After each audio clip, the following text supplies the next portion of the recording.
कल मैंने थोड़ा बेसिक्स बता दिया था, ठीक है, और जो पहले वाले स्टूडेंट्स उनको और भी कुछ बताया हुआ था मैंने, लेकिन अभी तक मैंने क्या किया, करीब करीब बता दिया सभी को बेसिक्स क्या होता है। डेटा टाइप से हमें स्टार्ट करना था, डेटा टाइप्स, और आगे बढ़ते हैं।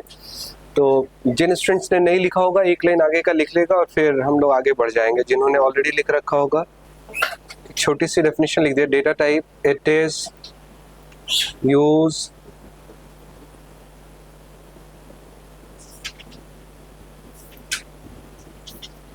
it is used to create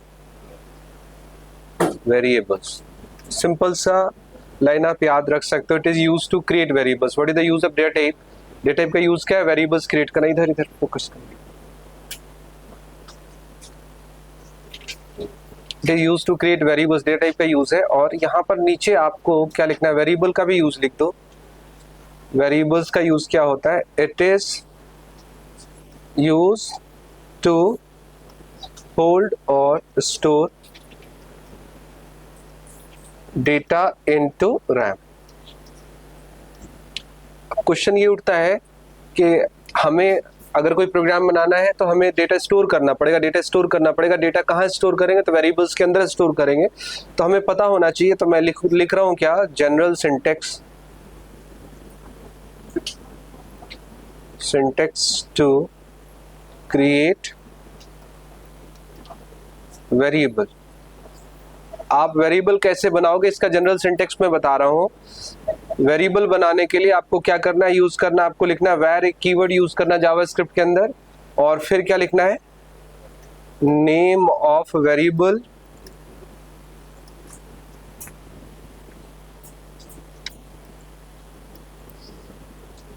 equals to, आपको क्या करना है? वैल्यू लिखना है और साथ में सेमीकोलन लगाना है।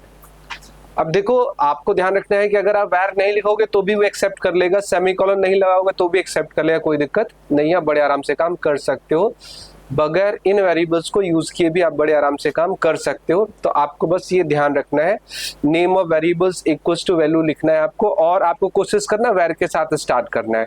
अब देखो, जैसे मैंने वैर बताया, जावास्क्रिप्ट के अंदर कुछ और कीवर्ड्स हैं जिनको वेरिएबल्स डिफाइन करने में यूज करते हैं। एक वैर है, एक लेट है, और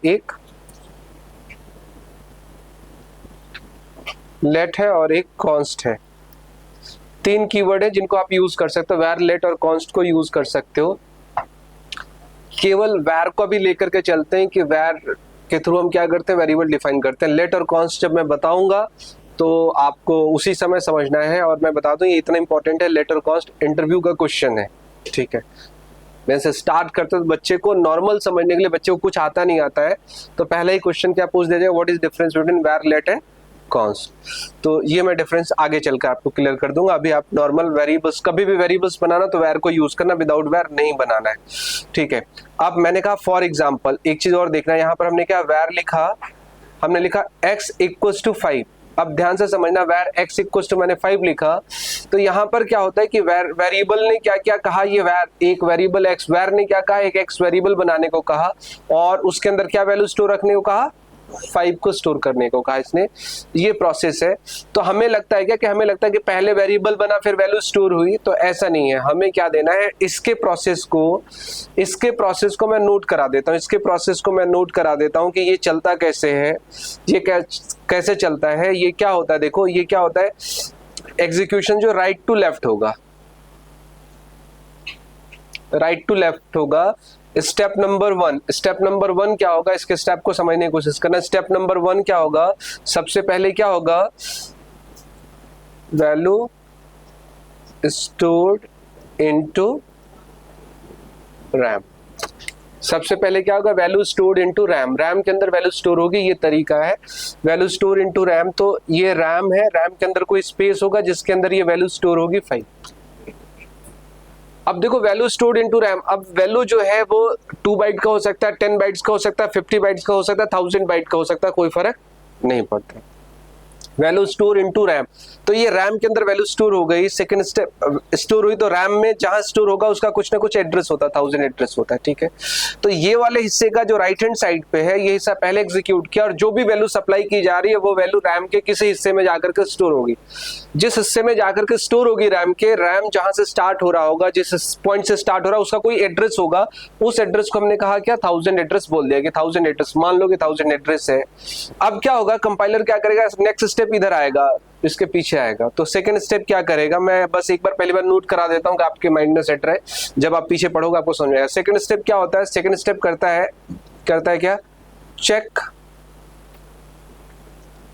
weather variable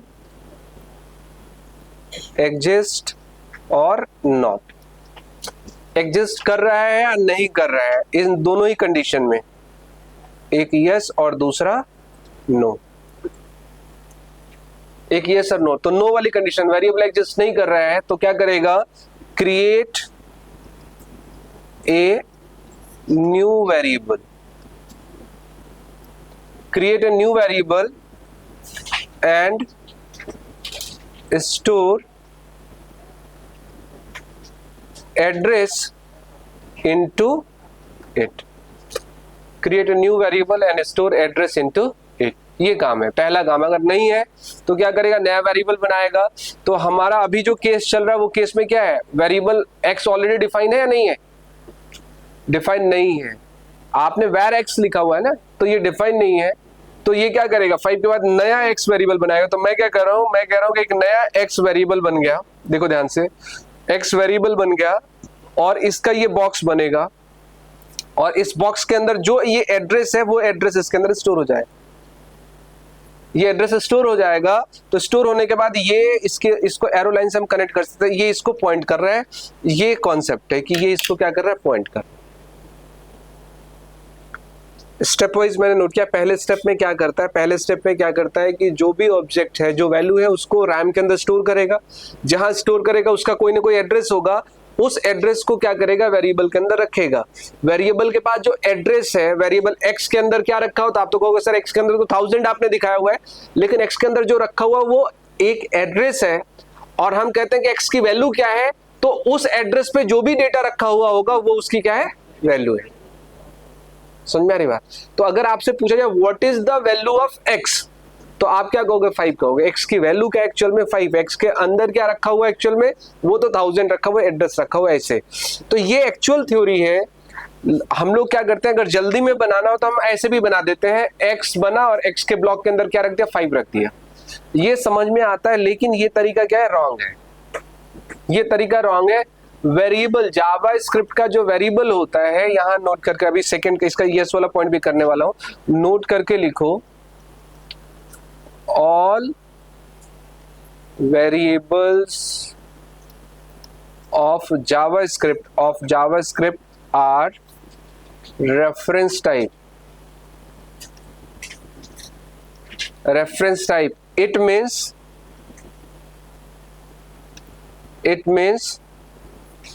they can hold only reference और एड्रेस, नॉट वैल्यू। वैल्यू कभी भी ये नहीं स्टोर करते हैं, ये पॉइंट्स ध्यान में आपको रखना पड़ेगा। वैल्यू कभी भी स्टोर नहीं करते हैं, ये पॉइंट्स बहुत इंपॉर्टेंट है। ये वैल्यू कभी स्टोर नहीं करते हैं, जैसे सी में वेरिएबल्स होते हैं वो वैल्यू स्टोर करते हैं, ये वेरिएबल्स वैल्यू स्टोर नहीं करते हैं। ये वेरिएबल क्या स्टोर करते हैं, ये वेरिएबल रेफरेंस और एड्रेस।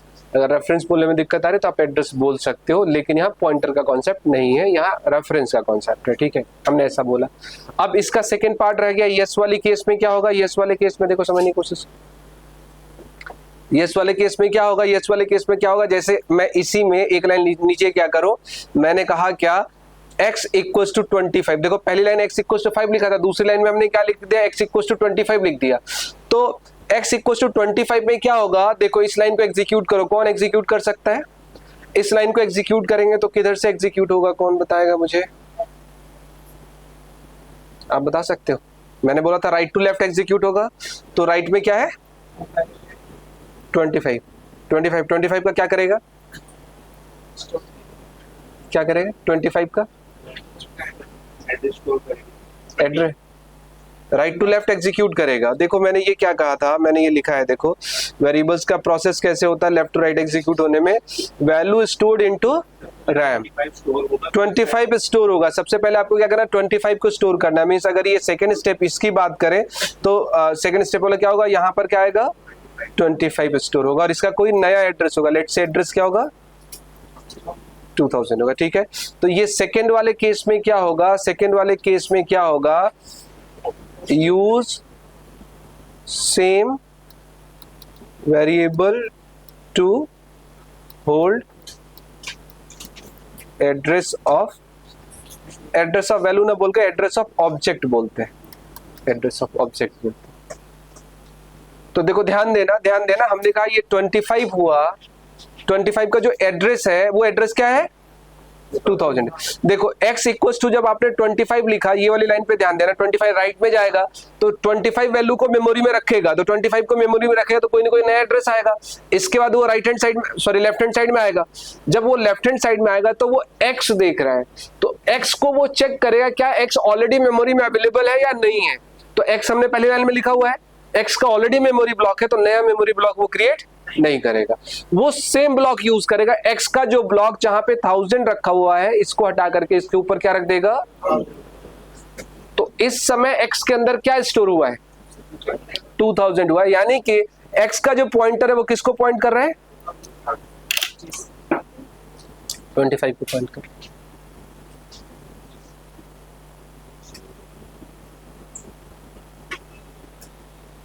क्लियर है? हाँ एड्रेस और रेफरेंस तो दोनों सेम ही बोल रहा हूँ।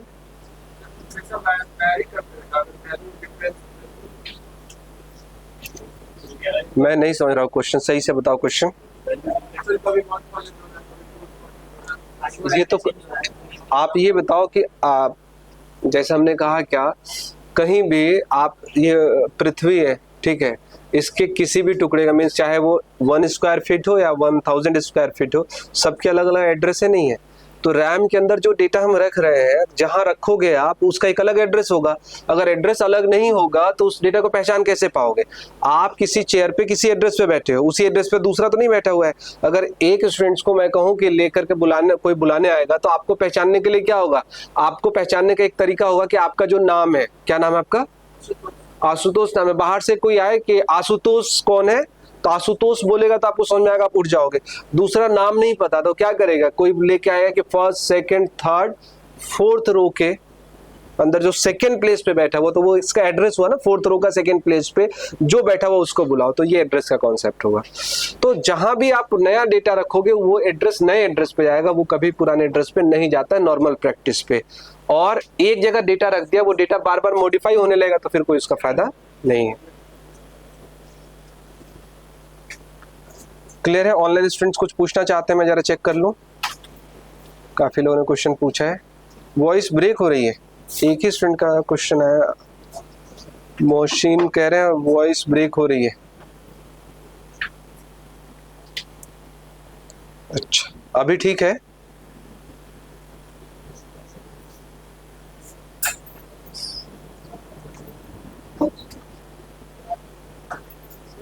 रोनित कुशवाहा कह रहे मुझे तो ठीक आ रहा है। चलिए ठीक है, देखते हैं। अगर कुछ लोगों को ठीक आ रहा है तो मेरी तरफ से प्रॉब्लम नहीं है, एक स्टूडेंट की तरफ से प्रॉब्लम हो सकती है। तो मैंने ये सिस्टम, देखो ये जो लाइन है इस लाइन को आपको ध्यान से पढ़ना है, 2-3 बार पढ़ना है, जैसे डायग्राम बनाया है। अब देखो आप अगर नॉर्मल प्रैक्टिस पे काम करो तो कैसे काम करो, ध्यान समझने की कोशिश करना। हाँ ये जो आपने ये सारी कंडीशन बताया है, use same variable to hold address of object, ये फर्स्ट वाली जो कंडीशन है x बराबर 5 के, देखो यहाँ पर कहा ना चेक वेदर वेरिएबल एग्जिस्ट और नॉट। तो वेरिएबल एग्जिस्ट नहीं कर रहा तो क्रिएट न्यू वेरिएबल, और एग्जिस्ट कर रहा तो मैंने कहा use same variable to hold address of object. अगर x बराबर 25 लेते तो वही होता। नहीं बताओ कुछ भी, कोई भी क्वेश्चन हो आप बताओ, क्या लिखो उसको एक्सप्लेन करो। ऊपर लिखा हुआ है हाँ हाँ फर्स्ट वाला, हाँ अगर x नहीं होता y होता तो फिर क्या करते, 25 का स्टोर होता, y क्या होता, नया क्रिएट होता है। नहीं हाँ x बराबर ऊपर 5 नहीं है पहले, हाँ हाँ नहीं फिर तो बाद में लिखा हमने। हाँ हाँ 25 दिया तो x बराबर 5 है, हाँ तो उसके लिए तो यही होगा ना सर, ये वाली कंडीशन हमने अप्लाई हो जाएगी। आप बताओ क्या लिखूं, फिर कंडीशन बताओ। हमने कहा वैर लिखा, ये लाइन लिखी थी वैर x इक्वल टू 5 लिखा था पहले, और फिर लिखा x, फिर लिखा मैंने x इक्वल टू 25, यही लिखा मैंने। तो पहले स्टेप का डायग्राम कैसे जाएगा, पहले स्टेप का जाएगा कि x एक वेरिएबल बनेगा और यहाँ ये बॉक्स बना, यहाँ 5 स्टोर हुआ, इसका एड्रेस क्या हुआ 1000, और यहाँ पर आ गया 1000, ये इसको रेफर कर, ये फर्स्ट वाला है। समझ आ रही बात, क्योंकि x नहीं है मेमोरी के अंदर तो x क्रिएट हुआ। अब अगले स्टेप पे आओ, 25 तो नया बॉक्स बनेगा, 25 कहीं स्टोर होगा, 25 नया बन गया, देखो ध्यान से देखो 25 नया बन गया, नया बनेगा तो कोई एड्रेस चेंज होगा, एड्रेस 1000 2000 मैं बोल रहा हूँ अपने इजीनेस के लिए बोल रहा हूँ, अदरवाइज मेमोरी का एड्रेस डिफरेंट होता है, ठीक है। तो यहाँ पर एड्रेस क्या होगा, एड्रेस हो गया 2000। अब जब वो लेफ्ट हैंड साइड में स्टोर करने के लिए आता तो यहाँ x लिखा हुआ है, तो कंपाइलर चेक करता है ना कि x है या नहीं है, x ऑलरेडी है, तो ऑलरेडी है, तो जहां पे x 1000 लिखा था इसको कट करके क्या करेगा वो 2000, यानी कि ये वाला एरो खत्म हो गया, ये किसको पॉइंट करेगा, इसको। अब आपसे पूछा what is the value of x, तो क्या बताओगे 5 और 25 पे चेंज होगा, ठीक है। ये ऐसे चलता है। अब होगा क्या प्रैक्टिस में, होगा क्या कि हम लोग प्रैक्टिस में क्या करते हैं, इसी काम को देखो, ये डिफिकल्ट थ्योरी लगी, हम लोग नॉर्मल प्रैक्टिस में ऐसे लिखते हैं, इसी के लिए जो डायग्राम बनाते हैं, इसी के लिए जो डायग्राम बनाते हैं हम कहते हैं कि x बना है, x के अंदर 5 आ गया, और अगली बार x इक्वल टू 25 किया आपने, तो इसी 5 को हटा के क्या कर दिया आपने 25 कर दिया, ये ज्यादा समझ में आता है, और ऐसे आप प्रैक्टिस करते हो, लेकिन ये बिल्कुल गलत है। ऐसे करोगे तो लॉन्ग टाइम, लंबे टाइम तक नहीं सही सोच सकते, फिर गलत होने लगेगा कॉन्सेप्ट, इसलिए मैंने वो बताया। चाहे आप सिंगल वैल्यूड जितने भी डेटा टाइप्स हैं, देखो मैंने डेटा टाइप्स में भी बताया था ना, 2 टाइप के डेटा टाइप्स हैं, एक सिंगल वैल्यूड है और एक मल्टी वैल्यूड है। तो जितने सिंगल वैल्यू डेटा टाइप है उसमें रेफरेंस का कॉन्सेप्ट नहीं यूज करोगे, आपको कोई फर्क नहीं पड़ेगा। मींस इंटरनल वो मैनेज हो रहा है, आपको समझ में आता नहीं आता फर्क नहीं पड़ता सिंगल वैल्यूड के साथ, लेकिन जैसे ही मल्टी वैल्यूड पे जाओगे रेफरेंस 100% आपको पता होना चाहिए, नहीं तो मैं लाइन लाइन क्वेश्चन लिखूंगा, एग्जीक्यूट करूंगा, उसके आंसर्स आपके सारे गलत निकले, ठीक है। इसलिए रेफरेंस जरूरी है, और हमें वेरिएबल और यही सारी चीजें पढ़नी है, उसमें से अगर रेफरेंस क्लियर नहीं है तो जावास्क्रिप्ट को पार लगाना डिफिकल्ट हो जाएगा, तो रेफरेंस को समझना जरूरी है। चलिए अभी सभी को क्लियर है, आवाज क्लियर आ रही है, तो हम देख रहे हैं, ठीक है। हम यहाँ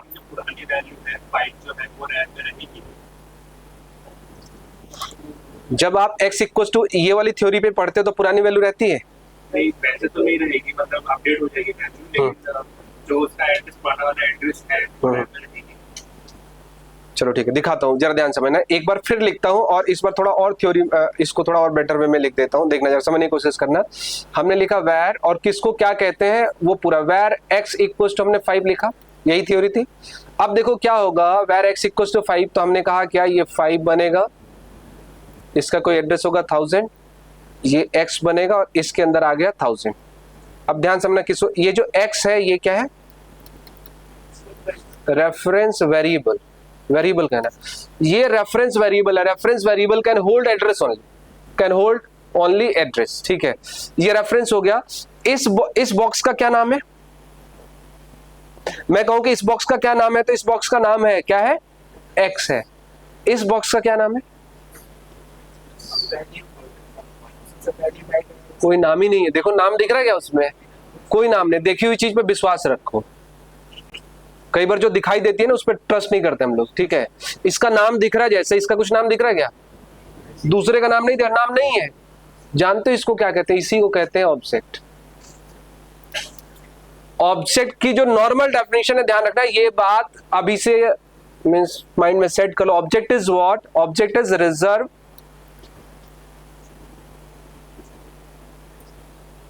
मैं लिखता हूं control Z,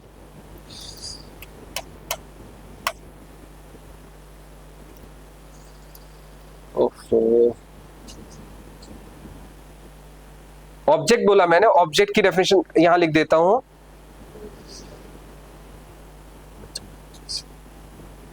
reserved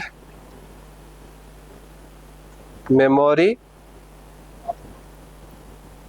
block is called object. तो रिजर्व जो मेमोरी ब्लॉक है उसी को हम क्या कहते हैं, ऑब्जेक्ट कहते हैं। तो ये जो मेमोरी ब्लॉक बना जिसके अंदर डेटा स्टोर किया आपने, reserve memory block is called object. मैं यहां और नीचे लिख देता हूं, object as use to store actual.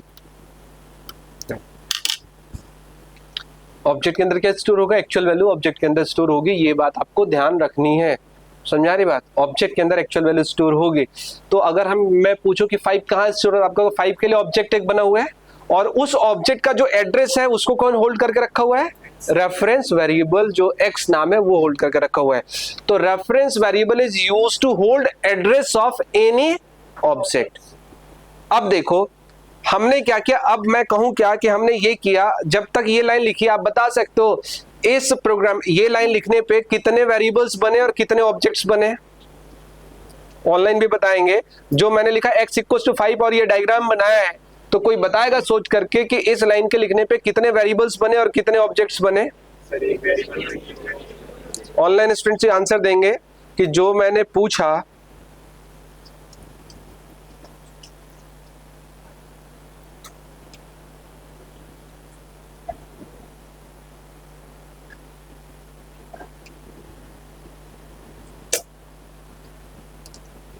Chat window, मैं चाह रहा हूँ कि चैट विंडो एक तरफ दिख जाए मुझे, जिससे जो है विंडो, हाँ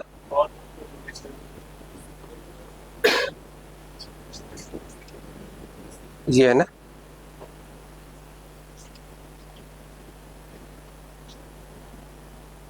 हाँ।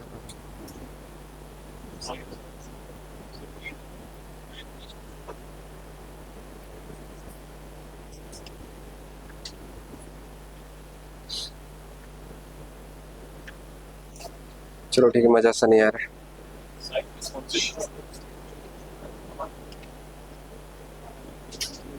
One object one variable, okay, वैर एक ऑब्जेक्ट।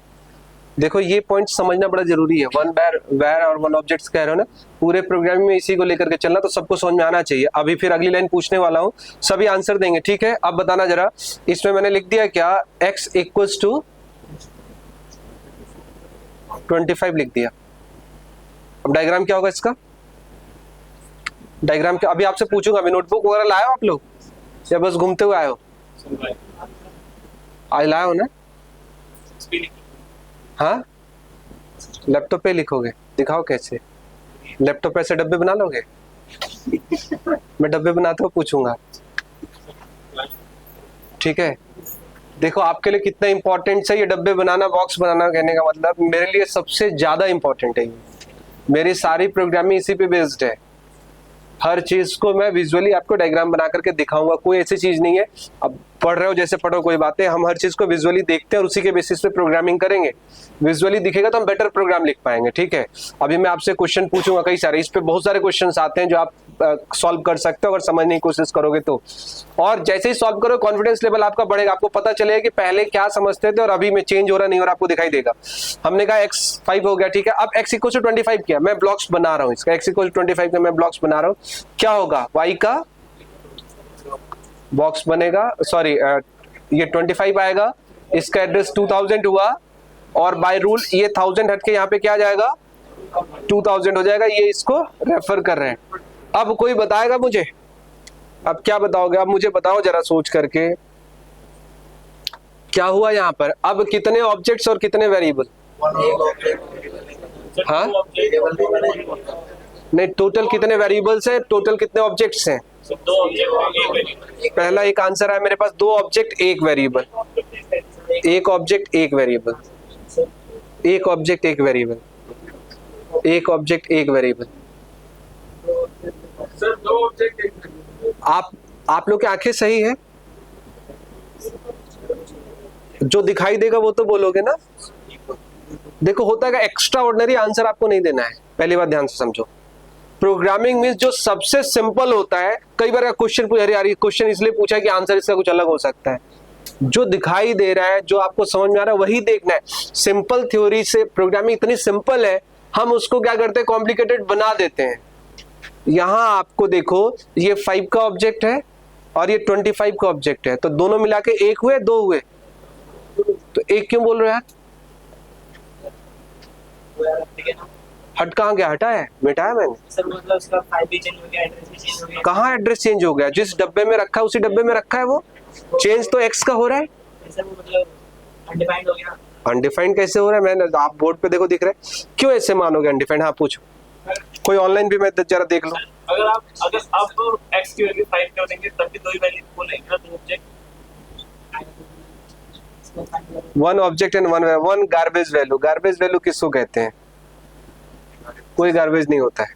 सर अब 25 के बाद फिर उसकी वैल्यू अब फिर करेंगे तो देखेंगे। जो करना है आपको, देखो, जो आप करना चाहो वो करो, अगर आंसर ना निकले तो फिर पूछना, लेकिन थ्योरी हमें सही समझना है, समझ रहे हो? इसके बाद एक बट जितने लगाने सारे क्वेश्चन लगाओ, ना आंसर निकले तो मेरे से पूछना है पीछे। 5 पता नहीं होगा, नहीं हो तो पूछो ना, सर 5 का क्या होगा? पूछो मेरे से, क्या क्वेश्चन है? 5 का क्या होगा? हाँ, अभी आप सोच रहे हो कि हट गया। हाँ, अभी आप सोच रहे हो हट गया, ऐसा नहीं हुआ। समझने की कोशिश करो, समझने की कोशिश करो।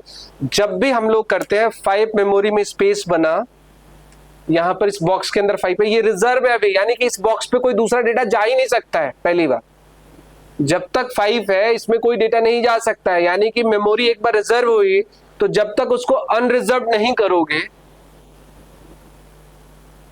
तब तक उसको कोई दूसरा यूज नहीं कर सकता। ध्यान रखना बात, ये ऑब्जेक्ट थ्योरी में है, ये बात को ध्यान रखना। इसका मतलब क्या है कि ये 5 एक, अब देखो क्या है, इन दोनों ऑब्जेक्ट में क्या डिफरेंस अगर समझने की कोशिश किया जाए तो जो ये, जब ये 2 लाइन हमने एग्जीक्यूट कर दिया तो पहला जो ऑब्जेक्ट है इसका रेफरेंस मिस हो गया, मींस ये किसी वेरिएबल से एसोसिएटेड नहीं है अब, लेकिन ये 25 एक वेरिएबल से एसोसिएटेड है। अब देखो, आपने ये कोड लिखा, इसकी कोई गारंटी नहीं कि 5 कब डिसॉल्व होगा। आप बिल्कुल नहीं सोच सकते कि 5 डिसॉल्व होगा। अगली लाइन में अगर किसी वेरिएबल में 5 रखोगे तो हो सकता है वही ऑब्जेक्ट वाला 5 आ जाए, और हो सकता है नया है। इसकी कोई गारंटेड थ्योरी नहीं है कि ऐसा होगा, क्या होगा, लेकिन आप समझने की कोशिश करो। मैं क्या कहना चाह रहा हूं, मैं कहना ये चाह रहा हूं कि अब बैकग्राउंड में कंपाइलर के पास एक गार्बेज कलेक्टर नाम का प्रोग्राम है, छोटा सा प्रोग्राम लिखा हुआ, गार्बेज कलेक्टर का एक प्रोग्राम लिखा हुआ है। जो गार्बेज कलेक्टर का प्रोग्राम है वो प्रोग्राम क्या करता है समझने की कोशिश, गार्बेज कलेक्टर का प्रोग्राम क्या करता है समझने की कोशिश करना। वो क्या करता है, कुछ कुछ टाइम के बाद वो ऐसे ऑब्जेक्ट्स को ढूंढता है जिनका रेफरेंस नहीं है। लॉजिकली बात को ध्यान समझना, केवल और केवल उन ऑब्जेक्ट्स को ढूंढता है जिसका रेफरेंस नहीं है। अब मान लो उसका नंबर आया और 5 उसको मिल गया और 5 का रेफरेंस नहीं है, तो 5 को क्या करेगा, वो फ्री कर देगा। फ्री कर देगा तो रैम का जो हिस्सा था ना वो हिस्सा फ्री है, कोई उसमें दूसरा डेटा जाकर के रख सकता है, बगैर फ्री हुए नहीं रखेगा। तो अभी 2 ऑब्जेक्ट्स दिखाई दे रहे, 2 ऑब्जेक्ट्स दिखाई दे रहे। अब बताना क्या होगा, अब बताना क्या होगा। अगली लाइन पे हम चले, ठीक है, अगली लाइन पे चलते हैं। ये हो गया, ये बात समझ में आई। अब हमने क्या किया, देखो जरा ध्यान समझो। हमने कहा वैर, हमने वैर बनाया और हमने कहा y इक्वल्स टू x कर।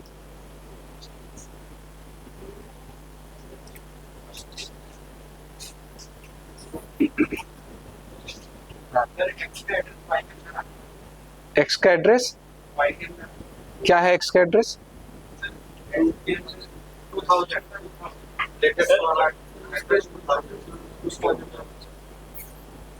देख रहे हो कितने, मैंने बताते पढ़ाते बताते कि इक्वल्स टू ऑपरेटर सबसे डेंजरस है। अभी पढ़ाया नहीं ना मैंने, याद है आपको, बोला था सबसे डेंजरस ऑपरेटर है जिस पर हम काम कर रहे हैं। लगता बहुत इजी है, सबसे डेंजरस यही है। असाइनमेंट करवाना, लेकिन असाइनमेंट का मतलब क्या होता है, यहाँ पे वैल्यू रखोगे, एड्रेस रखोगे, क्या रखोगे,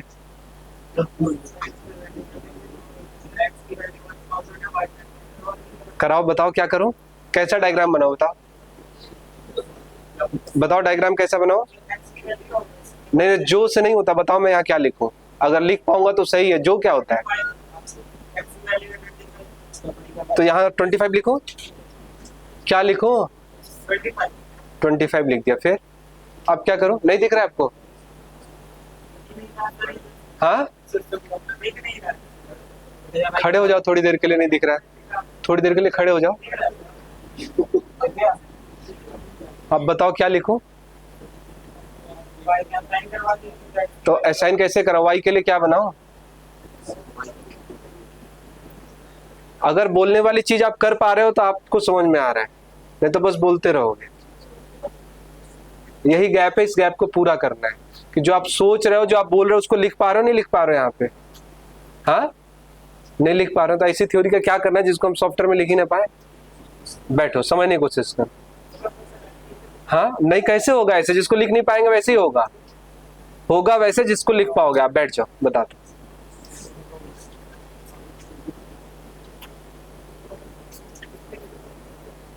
ध्यान समझना, हमने कहा y इक्वल्स टू एक्स, ठीक है। अब मैं x एक ऑपरेटर के बारे में बता दूं, जो ये इक्वल्स टू ऑपरेटर है, इसके बारे में ही बता दो। इक्वल्स टू ऑपरेटर है, ये क्या करता है? ये जो इक्वल्स टू ऑपरेटर, देखो ध्यान से, मैं यहीं पर बाद ऑपरेटर के साथ ऑपरेटर पढ़ाऊंगा, लेकिन इक्वल्स टू को यहीं कवर कर देता हूं। इक्वल्स टू जो ऑपरेटर है, ये इसको हम क्या कहते हैं?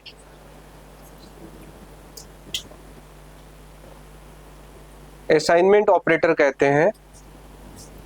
और इसके साथ नोट करके ये पॉइंट लिखो, ऑलवेज वर्क्स ऑन रेफरेंसेस। हमेशा वो किस पे काम करता है? रेफरेंस पे काम करता है। अगर इक्वल्स टू लगाए तो हमारे दिमाग में पिक्चर चलता है कि वैल्यू कॉपी हो रही, कभी वैल्यू कॉपी नहीं होती है। हमेशा क्या कॉपी होती है? रेफरेंसेस कॉपी होते हैं। मैं आपको प्रूव कर रहा हूं, देखो समझना जरा। जब आपने पहली लाइन लिखी x इक्वल्स टू 5, तो 5 मेमोरी में कहीं स्टोर हुआ, और 5 का जो एड्रेस है वो इक्वल्स टू से ट्रांसफर हुआ, किसके पास? x के पास। तो इक्वल्स टू ऑपरेटर में जो स्टोर होता है वो वैल्यू नहीं स्टोर होकर के क्या स्टोर होती है? एड्रेस स्टोर होती है। अब यहां देखो, ध्यान से देखो, y इक्वल्स टू x लिखा, तो ये x को आप रीड कर रहे हो। x पहले वेरिएबल है, पहले से बना हुआ है, तो ये x वेरिएबल को देखता है। यहां से देखिए x वेरिएबल के पास क्या है? x वेरिएबल के पास 2000 है, एड्रेस दिखाई दे रहा है, तो 2000 लेकर के ये y के पास आएगा, इधर आएगा। अब बताओ, वेर y लिखा हुआ लेफ्ट हैंड साइड में, तो अकॉर्डिंग टू रूल y पहले से क्रिएट बना हुआ है या नहीं बना हुआ है? नहीं बना हुआ, तो रूल क्या कहता है? y बनेगा। यही रूल कहता है, y बनेगा, और उधर से जो आ रहा है इसके अंदर स्टोर होगा। तो इसमें क्या आ रहा है? इसमें 2000 आ रहा है, 2000 आ रहा है, तो ये किसको पॉइंट करेगा? करे नहीं, ये किसको पॉइंट करेगा? यानी अब क्या कह सकते हो, एक ऑब्जेक्ट है जिसने 25 को रखा है, उसके दो रेफरेंस वेरिएबल है। एक रेफरेंस वेरिएबल क्या है? x है, और दूसरा रेफरेंस वेरिएबल क्या है? y। एक रेफरेंस वेरिएबल x है और दूसरा रेफरेंस वेरिएबल क्या है? y है। दो वेरिएबल ने सेम एड्रेस को स्टोर किया हुआ और एक ही ऑब्जेक्ट है। ये डायग्राम देख करके आप समझ सकते हो, अदरवाइज दिक्कत होगी। अब मैं पूछूं कि मेरे पिक्चर डायग्राम में टोटल वेरिएबल और टोटल ऑब्जेक्ट्स कितने रह गए हैं? काफी लोगों ने सर वॉइस ब्रस्ट हो रही है। हेलो,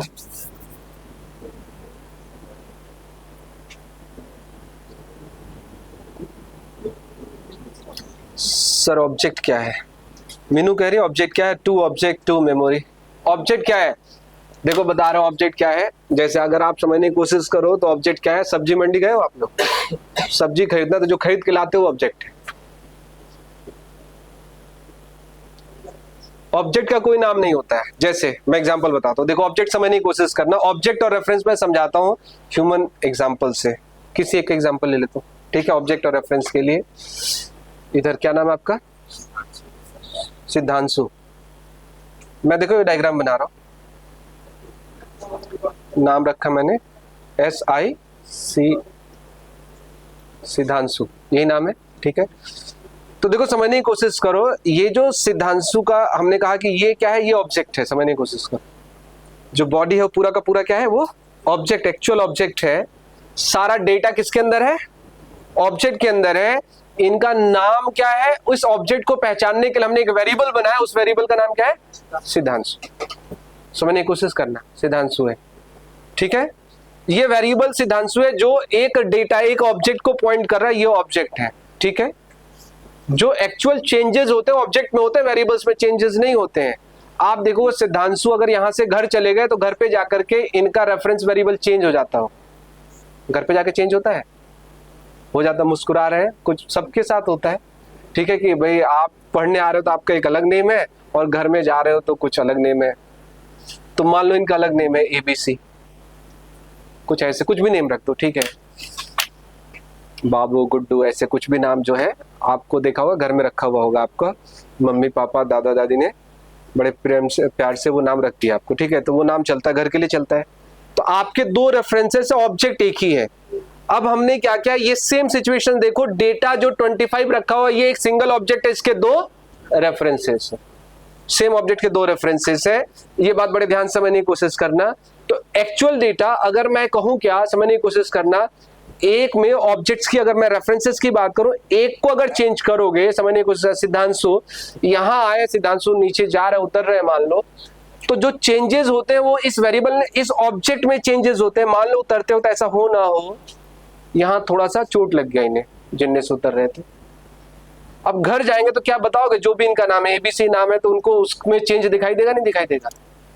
दिखाई देगा, एक ऑब्जेक्ट पे काम कर रहे हैं। तो ऑब्जेक्ट क्या है, रिजर्व मेमोरी ब्लॉक। आप चलते हो घूमते हुए ना, जब घूम रहे हो दूसरे को देख रहे हो तो आप नाम नहीं जानते हो, ये एक ऑब्जेक्ट जा रहा है, ठीक है। आप नॉर्मल प्रैक्टिस जो यूज करते हो सबके सब ऑब्जेक्ट है, ठीक है। ये बिल्डिंग क्या है, ये ऑब्जेक्ट है। ये इस बिल्डिंग में बाहर देखो सेट पर एक नाम लिखा, सेट पर क्या है, वो रेफरेंस वेरिएबल है जो उस बिल्डिंग को एक तरह से होल्ड करके रखा हुआ है। देखा जाए तो उस बिल्डिंग पे होल्ड करके रखा हुआ है। तो जो आप जहां नेम प्लेट, आप घर के आगे देखना, आपके घर के आगे एक नेम प्लेट लगा हो, तो नेम प्लेट क्या, वो रेफरेंस वेरिएबल है, उस नेम प्लेट से कोई मिलने आ रहा है, घर में जाएगा ना, तो जो ऑब्जेक्ट है वो सारे के सारे घर में मिलेंगे। तो रेफरेंस केवल और केवल डेटा को रेफर करने के लिए एक वेरिएबल का नहीं। ऑनलाइन किसी ने पूछा था, kindly repeat the rule of, repeat कर रहा हूं मैं, अभी रिपीट कर रहा हूं, अभी सारा समझ में आएगा। ये सारे कॉन्सेप्ट देखो, छोटे छोटे कॉन्सेप्ट है लेकिन बहुत इंपॉर्टेंट कॉन्सेप्ट है। ये कॉन्सेप्ट समझोगे तभी जावास्क्रिप्ट पढ़ने में मजा आएगा, नहीं समझोगे तो फिर जावास्क्रिप्ट और वो जो प्रोग्रामिंग पे जैसे ही आओगे ना, HTML देखोगे और उसको रेफर करना मैं स्टार्ट करूंगा तो सब जादू से डेटा ट्रांसफर होंगे। अगर आपको नहीं समझ में आता तो आप मानते हो कि हाँ डेटा ट्रांसफर हो रहा है, कैसे ट्रांसफर हो रहा है वो पता नहीं होता है। तो वो पॉइंट समझना है, तो मैं अभी बताऊंगा, मैं भी काम करना सिखाऊंगा आपको, इन सारी चीजों पे काम करना सिखाऊंगा मैं आपको। मैं रेफरेंस और वैल्यू अभी, और ऑपरेटर्स भी आज ही के चैप्टर में मैं कोशिश करूं ऑपरेटर भी आपको पढ़ा दूं जिससे चीजें क्लियर हो जाए। तो खैर चलो, अभी थोड़ा सा पॉइंट समझने की कोशिश करना। इक्वल टू ऑपरेटर पे मैं फिर आता हूं, फिर दोबारा मैं बताऊंगा। देखो आपको क्या समझना है कि जब भी हम लोग कोई वेरिएबल बनाते हैं, हमने कहा, दोबारा लिखता हूं, where x equals to 5, ये बार बार लाइन लिख रहा हूं, इस पर रिपीट हो रही है। डायग्राम आपको कैसे बनाना है, x एक वेरिएबल बनेगा, x का एक मेमोरी ब्लॉक होगा और जो डेटा है वो यहाँ पर है। हमेशा आपको यही बनाना है। कब तक यही बनाना है, जब तक आप कॉन्फिडेंस ना हो जाए कि ये रेफरेंस और ये ऐसे होते हैं। उसके बाद जैसे मुझे प्रोग्राम करते हुए मैं कोड लिख रहा हूं तो हमेशा ब्लॉक बना के तो कोड लिखूंगा नहीं, क्योंकि माइंड में सारा सेट है कैसे हो रहा है। 5 किया, ये 1000 हुआ, ये 1000 हुआ और ये यहां से रेफर कर। क्लियर है? तो हमने ये 5 रेफर कर दिया, ये हमारे पास हुआ। तो आपको क्या समझना है, ये वेरिएबल है, ये ऑब्जेक्ट है। आपसे पूछा what is the value of x, तो आप 5 बताओगे और केवल वैल्यू पे ही काम करते रह जाओगे। देखो जो सिंगल वैल्यूड वेरिएबल्स होते हैं ना, डेटा टाइप्स होते हैं, वो केवल वैल्यू पे ही काम करते रहते हैं, रेफरेंस का रोल नहीं होता है। रेफरेंसेस का रोल मल्टी वैल्यूड पे ज्यादा स्टार्ट होता है। तो हमने क्या x और इक्वल टू लगाया, ये बन गया ये वेरिएबल्स। पहले डेटा टाइप और वेरिएबल बताने की कोशिश कर रहे थे, तो जो स्टूडेंट्स हैं नए हैं उनके लिए मैं बता दूं। अब ये डायग्राम अगर आप समझ गए तो ध्यान से देखते हुए चलो, ऐसे डायग्राम बीच बीच में कई बार आएंगे और आपके कॉन्सेप्ट्स को मैं क्लियर करा दूंगा। वेयर x इक्वल टू 5 किया मैंने तो 5 स्टोर हुआ, ठीक है। अब हमने क्या कहा कि ये जो वेरिएबल है इसके साथ एक क्वेश्चन है, what is data type of variable, what is the data type of variable, what is the data type of variable. इस वेरिएबल का डेटा टाइप क्या होगा, ये कैसे पता चलेगा, ध्यान समझना। पूरे जावास्क्रिप्ट में किसी वेरिएबल का डेटा टाइप उसको जो वैल्यू असाइन कर रहे हैं उसके ऊपर डिपेंड करता है। 5 जो मैं वैल्यू असाइन कर रहा हूं उसके बेसिस पे इस वेरिएबल का डेटा टाइप होगा, इस वेरिएबल का डेटा टाइप होगा और वो डेटा टाइप क्या होगा, ध्यान समझना, वो डेटा टाइप क्या होगा, यहाँ पर इसका जो डेटा टाइप बनेगा वो क्या बनेगा, नंबर बनेगा। कल मैंने नोट कराया था क्या, डेटा टाइप नंबर बताया था। यहाँ पर देख लेता हूँ पीछे वाली थ्योरी में, कल के जो बच्चे आए थे, सिंगल वैल्यूड में मैंने बोला था ना, ये नंबर है, ये स्ट्रिंग है, मैंने बताया था, ठीक है। मल्टी वैल्यूड कलेक्शंस में मैंने बताया था एरे आएगा, स्ट्रिंग आएगा, फिर मैंने यूजर डिफाइंड में क्या बोला था, ऑब्जेक्ट आएगा। तो कुछ डेटा टाइप आपने सुन लिया, कुछ डेटा टाइप्स और है, मैं जो नहीं पढ़े उनके लिए कुछ डेटा टाइप्स के नाम में लिख दे रहा हूं यहाँ पर। जो हमारे पास डेटा टाइप्स हैं, जो डेटा टाइप्स है उनके नाम में लिख रहा हूं। एक डेटा टाइप है जिसको हम कहते हैं नंबर, एक डेटा टाइप है जिसको हम कहते हैं str स्ट्रिंग कहते हैं, एक डेटा टाइप है जिसको हम कहते हैं क्या, बूलियन, एक डेटा टाइप है जिसको हम क्या कहते हैं, डेट, एक डेटा टाइप है जिसको हम कहते हैं नल, एक डेटा टाइप है जिसको हम कहते हैं अनडिफाइंड, एक डेटा टाइप है जिसको हम क्या कहते हैं एरे, एक डेटा टाइप है एरे, एक डेटा टाइप है जिसको हम कहते हैं ऑब्जेक्ट। अब देखो कम से कम आपको दो डेटा टाइप आने चाहिए, नंबर और स्ट्रिंग, ये दो डेटा टाइप आने चाहिए, जिसको आपको पढ़ना, बूलियन अपने आप ही सीख जाओगे, ठीक है।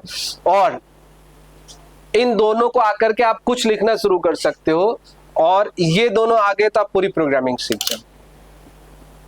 एरे और ऑब्जेक्ट आ गया तो आप सारा सॉफ्टवेयर डेवलपमेंट के ऑलमोस्ट मैक्सिमम काम जो होते हैं वो सारा एरे और ऑब्जेक्ट्स के फॉर्म में आप कर सकते हो, आपको कोई प्रॉब्लम नहीं आएगी।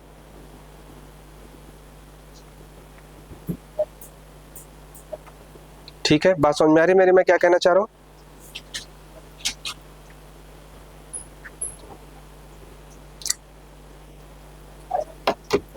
तो इतने सारे डेटा टाइप्स हैं। अब देखो नंबर के लिए मैंने कह दिया 5 लिख दिया। अब मैं बताऊं जरा, ऐसा मैं लिखता हूं वेर x इक्वल्स टू 2.5, इसका डेटा टाइप क्या होगा, x का डेटा टाइप क्या होगा, नंबर होगा, ठीक है। मैंने लिखा क्या, 2.5 लिखा, इसका डेटा टाइप नंबर हो गया, ठीक है। फिर मैंने क्या कहा, मैं फिर आगे बढ़ता हूं, मैंने कहा वेर, ध्यान देना, x इक्वल्स टू, दोबारा लिख रहा हूं, x इक्वल्स टू, मैंने लिखा सिंगल कोट्स में मैंने हेलो लिखा, सिंगल कोट्स में मैंने हेलो लिखा, ध्यान देना। अगर आपने सिंगल कोट्स में कोई डेटा दिया है तो वो क्या होगा, हेलो, वो क्या होगा, वो स्ट्रिंग होगा, इसका डेटा टाइप क्या हो जाएगा, स्ट्रिंग, str हो जाएगा। आपसे मैं हमेशा क्वेश्चन पूछूंगा what is the data type of variable, और आपके पास कोई वेरिएबल, आपसे क्वेश्चन क्या पूछा जा सकता है, क्या आप स्ट्रिंग डेटा टाइप का कोई वेरिएबल बना सकते हो, तो आपका आंसर क्या होगा, हाँ बना सकता हूं या बना सकती हूं। उसमें क्या होगा, स्ट्रिंग बनाने के लिए मुझे सिंगल कोट्स यूज करना है डेटा के साथ, ठीक है। आप ऐसे भी लिख सकते हो, देखो var y equals to, double quotes के अंदर आपने क्या दे दिया, हेलो दे दिया, डबल कोट्स भी स्ट्रिंग है। एक और तरीका क्या है, वेर z इक्वल्स टू, आपने क्या किया, बैकटिक, ऐसे कुछ बैकटिक यूज करते हैं, बैकटिक यूज करके भी हम क्या कर सकते हैं, डबल कोट्स दे सकते हैं, ये स्ट्रिंग दे सकते हैं। तो अभी आपको क्या ध्यान रखना है, अगर स्ट्रिंग डेटा टाइप बनाना है हमें, तो स्ट्रिंग डेटा टाइप बनाने के लिए मुझे क्या करना है, single quotes, double quotes and backtick use करने हैं। नॉर्मल प्रैक्टिस में आप सिंगल कोट्स, डबल कोट्स से भी काम चला सकते हो। कुछ आगे हम लोग काम करेंगे तो मैं बैकटिक पे काम कराऊंगा, ज्यादा काम कराऊंगा, क्योंकि बैकटिक आगे जाकर के बहुत ज्यादा यूज होना है, तो मैं काम कराऊंगा आपको। तो आपसे पूछा जाए, इंटरव्यू में क्वेश्चन पूछा जाए कि स्ट्रिंग टाइप कैसे डिफाइन कर सकते हो, स्ट्रिंग डेटा टाइप के वेरिएबल्स कैसे बना सकते हो, तो आप काउंट कर लो, टोटल टेक्निक कितनी है, 3 है, उससे ज्यादा कुछ नहीं है, केवल 3 ही है, single quotes, double quotes, backtick, चौथी कोई टेक्निक नहीं होती है, ठीक है। तो आपको ध्यान रखना है कि भाई स्ट्रिंग बनाने के यही तरीके हैं। अगले पे चलते हैं, x इक्वल टू 2.5 हो गया, ठीक है, स्ट्रिंग हो गया। और मैं कहूं इंटीजर का वेरिएबल बनाना तो कैसे, सॉरी नंबर का वेरिएबल बनाना कैसे बनाना आपको समझ में आ गया। अब फिर मैं कुछ देखो, जितने डेटा टाइप्स हैं ना, इन सभी के वेरिएबल्स बनाने आपको आने चाहिए। मैं पूछता हूं बूलियन का वेरिएबल कैसे बनाना है। बूलियन का अगर वेरिएबल बनाना है तो आपने कहा वेर b इक्वल्स टू, आपने क्या लिख दिया, ट्रू, ध्यान समझो, आपने ट्रू लिख दिया, या फिर लिख दिया var c equals to false. तो बूलियन की केवल 2 ही वैल्यू होती है, एक होता है ट्रू और एक होता है फॉल्स। बूलियन की केवल 2 ही वैल्यू होती है, एक होती है ट्रू और एक होती है फॉल्स, याद रहेगा आपको। तो ट्रू फॉल्स के बेसिस पे हम लोग क्या करेंगे, बूलियन को डिफाइन करेंगे। तो तीसरा वेरिएबल बनाना स्टार्ट हो गया आपको। तो अभी 3 लेकर के चलते हैं, नल, अनडिफाइंड, एरे, ऑब्जेक्ट का धीरे धीरे टाइम आएगा। तो इन 3 वेरिएबल्स पे हम लोग प्रोग्रामिंग करेंगे, इन 3 वेरिएबल्स पे हम लोग प्रोग्रामिंग करेंगे, और हम लोग इसी पे देखना स्टार्ट करेंगे, आगे देखना स्टार्ट करेंगे। तो डेटा टाइप और वेरिएबल बनाने का ये तरीका होता है। कल मैंने एक छोटा सा प्रोग्राम भी बना के दिखाया था,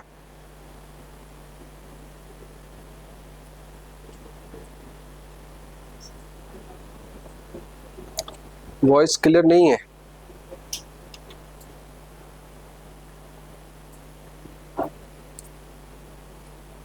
एक बार रिकनेक्ट करके चेक करो।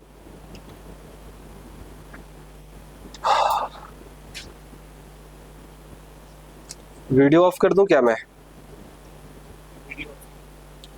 वीडियो ऑफ है? नहीं, ऑन है वीडियो।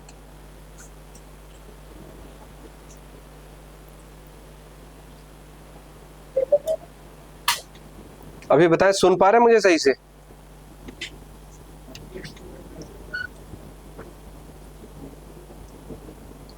रूनीत कुशवाहा कह रहे हैं क्लियर है। चलिए ठीक है, तो जिसको क्लियर नहीं आ रही एक बार डिस्कनेक्ट करके दोबारा आ जाए तो क्लियर हो जाएगी। ठीक है, चलिए हमने इतना करते हैं, ये हमने बता दिया आपको कि ये हमारे पास डेटा टाइप है, वेरिएबल्स हम बनाने का तरीका है। अब मैं आपको धीरे धीरे करके वो ऑपरेटर्स बता देता हूँ। आप दो चीजें आपको ध्यान समझना, वैल्यू क्या होती है और रेफरेंस एड्रेस क्या होता है। वैल्यू क्या होता है, एक्चुअल डेटा को हम वैल्यू कहते हैं, और एड्रेस क्या होता है, रेफरेंस क्या होता है, जो उसका एड्रेस वैल्यू के साथ जो ऑब्जेक्ट का एड्रेस दिखाई दे रहा है साथ में, उसको हम क्या कहते हैं, एड्रेस कहते हैं। तो हम दोनों को मैनिपुलेट, कई बार हम वेरिएबल वैल्यूज पे काम करेंगे, कई बार किस पे काम करेंगे, एड्रेस और रेफरेंस पे काम करेंगे। तो चलो मैं यहाँ पर एक छोटा सा स्मॉल सा टॉपिक है जो कवर कर देता हूँ, बता देता हूँ आपको। मैं एक टॉपिक कवर कर रहा हूँ जिसका नाम है ऑपरेटर।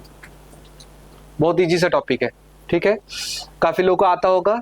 तो जो आपको आता होगा उसको मैं बाईपास कर दूंगा करीब करीब, जो नहीं आता होगा उसी पे हम फोकस करेंगे और ध्यान से लिखेंगे। आप समझना, इसके नोट्स जरूर बना लेना, आपके लिए फायदा रहेगा, अदरवाइज इसको देख करके आप घर पे बनाना।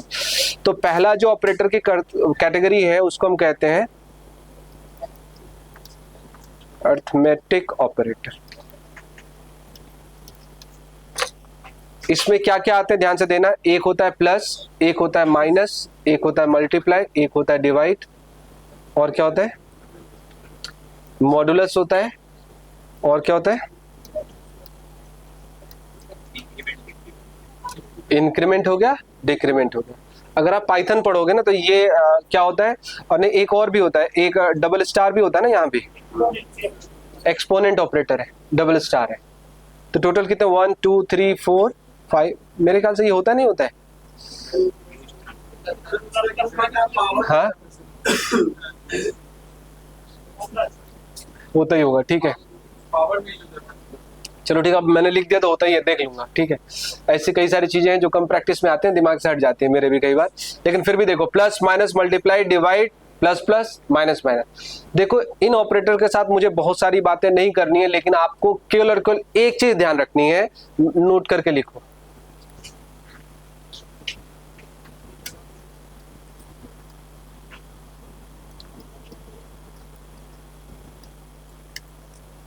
ये पॉइंट्स ध्यान रखना है, हमेशा किस पे काम करेगा, वैल्यू पे काम करेगा। जितने ऑपरेटर्स हैं इनका टाइप समझो कि ये ऑपरेटर्स कभी भी, अगर आप प्लस ऑपरेटर लगाते हो तो वो वैल्यू पे काम करेगा, रेफरेंसेस पे काम करेगा। तो आंसर क्या होगा, वैल्यू पे काम करेगा। एक्स की वैल्यू 5 है, वाई की वैल्यू 7 है, प्लस ऑपरेटर लगाया तो 5 + 7 को पे काम करेगा वो, समझ में आ रही बात। तो 5 + 7 होगा, ना कि उनके एड्रेसेस का सम होगा, ध्यान रखना, हमेशा ध्यान रखना। तो ये प्लस ऑपरेटर है, माइनस ऑपरेटर है, मल्टीप्लाई है, डिवाइड है, मॉडुलस है, प्लस प्लस माइनस माइनस जो है सो ऐसे काम करेगा। अब मैं कुछ एग्जांपल के साथ बता दूं या कर लोगे, कर लोगे आप, फिर भी मैं बता देता हूं। मैंने कहा क्या, where x इक्वल्स टू, मैंने दिया 10, और हमने कहा क्या, where y इक्वल्स टू मैंने दिया 4। अब बताना जरा क्या क्या हो रहा है। हमने कहा एक एग्जांपल लिया, जहां नहीं समझ में आया बता देना, z equals to x + y, तो z के अंदर क्या आ जाएगा, 14 आ जाएगा। परफेक्ट, सबको समझ आ रहा है। मेमोरी ब्लॉक जेड के में कैसे रेफर करेगा, रेफर करा लेंगे, ठीक है। जेड इक्वल टू मैंने कहा x - y क्या होगा, 16 हो जाएगा, 6 हो जाएगा, अच्छा चलो 6 हो जाएगा। अब मैंने कहा z equal to x × y क्या हो जाएगा, 40 हो जाएगा, ठीक है। अब मैंने कहा z इक्वल टू, अब यहां से आप कुछ करना, x / क्या होगा,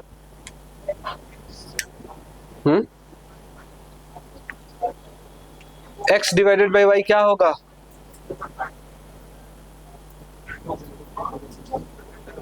बताओ क्या होगा। सी पढ़ा आप लोगों ने, मेरे हिसाब से 2 है, 2 है, याद आ गया। क्या आएगा आंसर, जरा मैं जानना चाह रहा हूँ। देखो अब कह रहे हो सब आता है आपको, ऐसे कैसे आता है भाई? काफी लोग का आंसर है। इधर कोई हैंड रेज कर रहा है, एक सेकंड। मोहम्मद अख्तर, मैंने स्पीकर ऑन कर दिया, बताएं।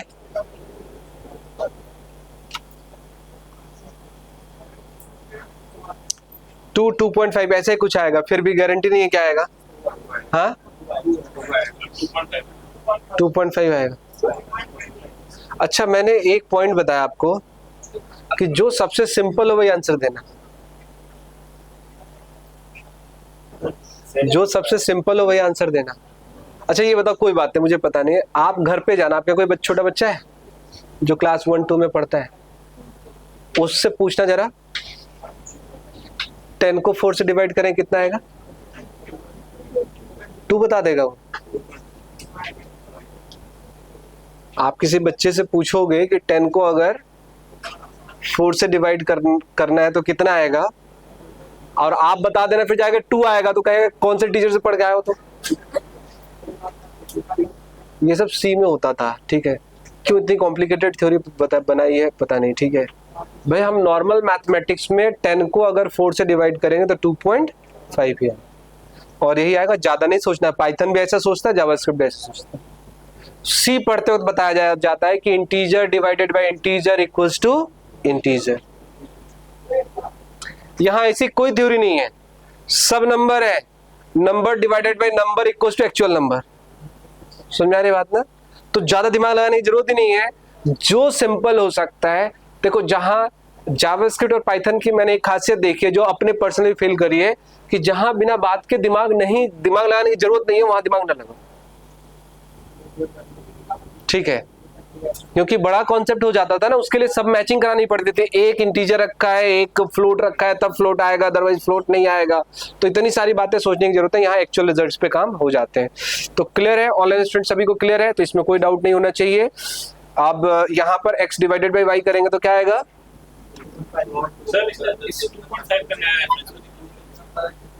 इस 2.5 का क्या बनेगा? अब आप बताओ क्या होगा। अब इसके डायग्राम बना लो, चलो ठीक है। ये 2.5 है, तो 2.5 का क्या होगा? जेड का तो बना ही है यार, तभी से देखो ये यहाँ से ये पहली लाइन में जेड बना दिया ना, जेड बना दिया। इसका मान लो एड्रेस क्या आया था? 3000 आया था। इसका एड्रेस क्या आया? 4000। इसका एड्रेस क्या आया? 5000। तो अभी जेड में क्या रखा हुआ है? इस लाइन के बाद अब ये लाइन आ गई, x डिवाइडेड बाई y होगा तो क्या होगा? 2.5। क्या होगा 2.5 का डायग्राम बताओ। बॉक्स बनाएंगे और क्या रखेंगे? इसका एड्रेस क्या हो जाएगा मान लो? हाँ कुछ भी हो जाएगा, 5 भी, वो एग्जैक्ट नहीं होगा, कोई अलग होगा। अब ये यहाँ पर क्या आ जाएगा? अब बताओ, हर क्वेश्चन का आंसर दे पा रहे हो नहीं दे पा रहे? तो सोच छोटी सी, बस इतनी याद रखना है। भाई मैंने आपको क्या सिखाया? मैंने आपको सिखाया कैसे ब्लॉक्स बनते हैं, और मैं आपको गारंटी देता हूँ, लिख करके कहीं लिख लेना, अगर इस कॉन्सेप्ट को फॉलो करोगे तो किसी पाइथन से लेकर के जावा तक और जावास्क्रिप्ट तक एक सिंगल लाइन में आपको कंफ्यूजन हो ही नहीं सकता, क्योंकि थ्योरी है ये। आप इससे कुछ भी अलग पढ़ लो, आप कंफ्यूज हो जाओगे। कंफ्यूज, हाँ मैंने पाइथन और जावास्क्रिप्ट और हाँ सी में वैल्यू टाइप होता है, सी वैल्यू। अब सी के लिए क्वेश्चन पूछ दे, देखो क्वेश्चंस तो बहुत होते हैं, क्वेश्चन बहुत होते हैं भाई। वहां वैल्यू टाइप क्यों होता है, यहाँ रेफरेंस टाइप क्यों होता है? हर चीज के रीजन है। वैल्यू टाइप होने के पीछे रीजन क्या है? ऐसी लैंग्वेज जिसके अंदर स्ट्रक्चर होते हैं। ध्यान सुना, सी के अंदर स्ट्रक्चर पढ़ा आप लोगों ने? जहां स्ट्रक्चर होगा वहां वैल्यू टाइप होगा। बड़ा सिंपल सा कॉन्सेप्ट है। जहां क्लासेस होगी वहां पर रेफरेंस टाइप होगा।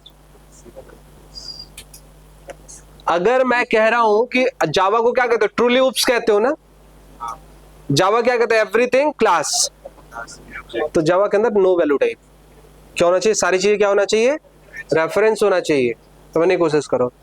पाइथन के अंदर एवरीथिंग क्लास एंड ऑब्जेक्ट, तो सब कुछ क्या है? रेफरेंस है। जावास्क्रिप्ट के अंदर एवरीथिंग व्हाट? क्लास, तो क्या होगा?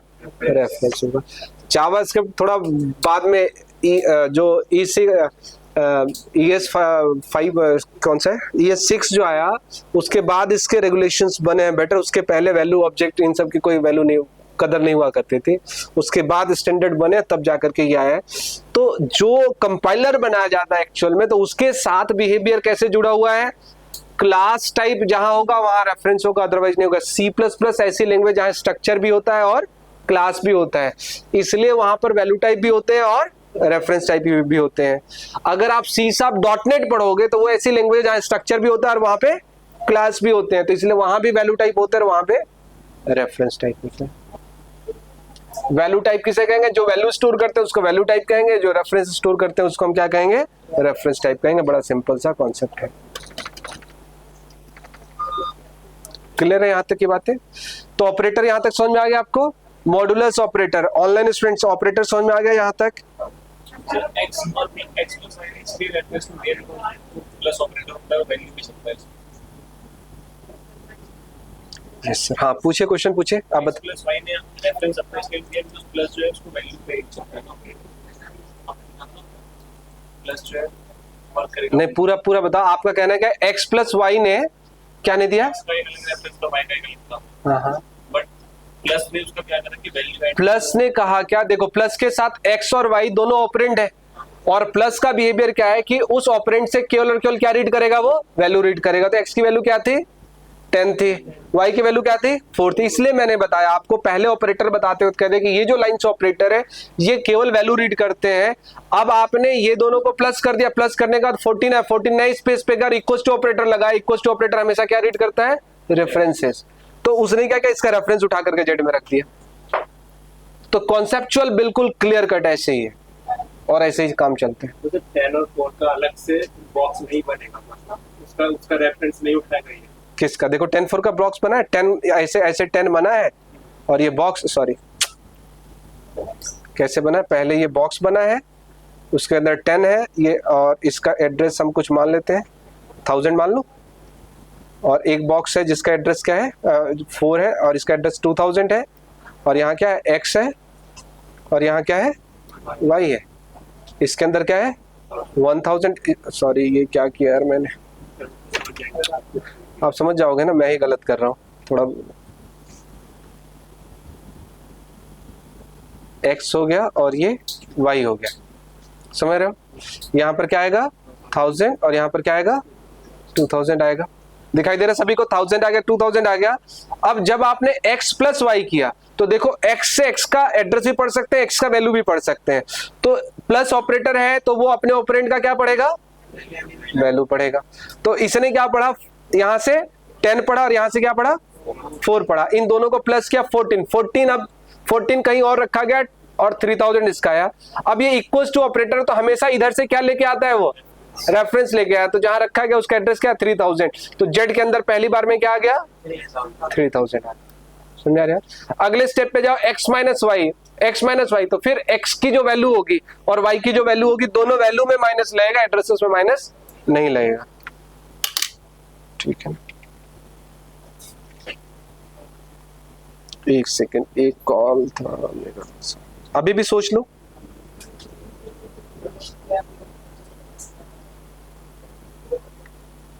हेलो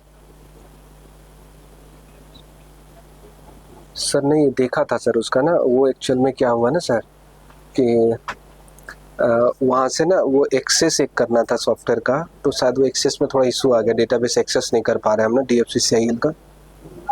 तो उसके मैंने बोला है, और हमारा जो बंदा था ना सर वो एक्चुअली 2:30 बजे तक वो बैठा हुआ था, फिर वो निकल गया है।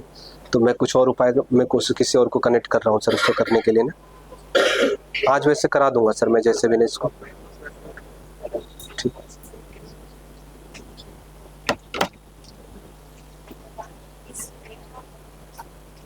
हाँ कोई डाउट, कोई क्वेश्चन है पूछ सकते हैं भाई। अब क्वेश्चन नहीं बच रहे क्या आप लोग के?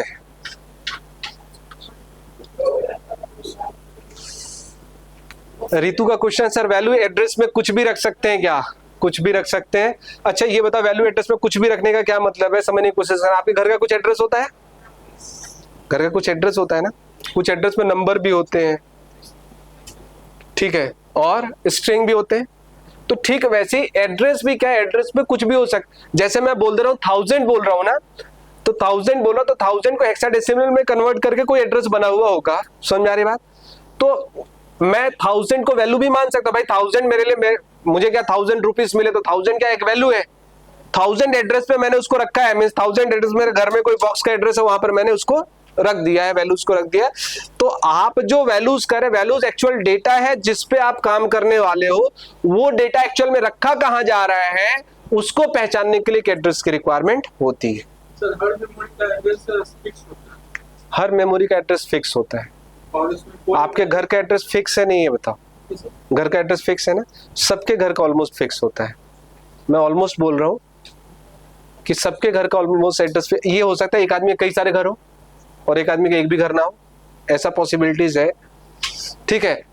क्या आपने देखा है कि घर के साइज पे उसका एड्रेस है, एड्रेस का साइज बढ़ रहा है घट रहा है?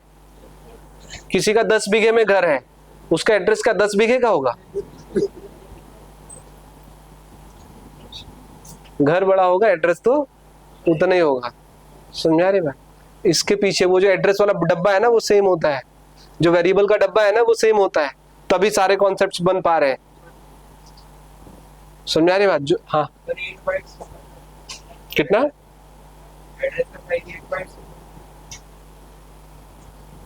एड्रेस का साइज कहाँ का 8 बाइट होने लगा? वेरिएबल के बॉक्स का साइज 8 बाइट होता है। ये जो वेरिएबल है ना, इसका जो बॉक्स जो 1000 रख रहे हैं ना, इसका साइज कितना होगा? 8 बाइट होगा। 8 बाइट क्यों होता है? हाँ, हेक्साडेसिमल, 2 बाइट में हेक्साडेसिमल नहीं आते हैं। हेक्साडेसिमल नंबर ही है भाई, 1 का भी हेक्साडेसिमल होता है, 2 का भी हेक्साडेसिमल होता है। आपने पूछा उसका साइज मैंने 8 बाइट बताया, क्यों होता है 8 बाइट? ज्यादा इंटरनल हो जाएगा, छोड़ देते, ठीक है। मैं बता तो दूंगा, लेकिन एक आध लोगों के दिमाग में जाएगा, बाकी लोगों के दिमाग में जाएगा नहीं, तो कोई फायदा। हाँ,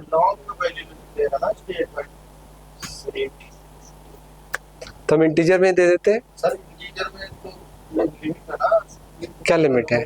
लॉन्ग में लिमिट नहीं है। लिमिट है लेकिन वो बड़ी वैल्यू है ना। मैंने एक लिमिट है लेकिन में है वो, और एक लिमिट है वो लिमिट है, तो बड़ी वैल्यू लॉन्ग से भी बड़ी मुझे रखना पड़ेगा था।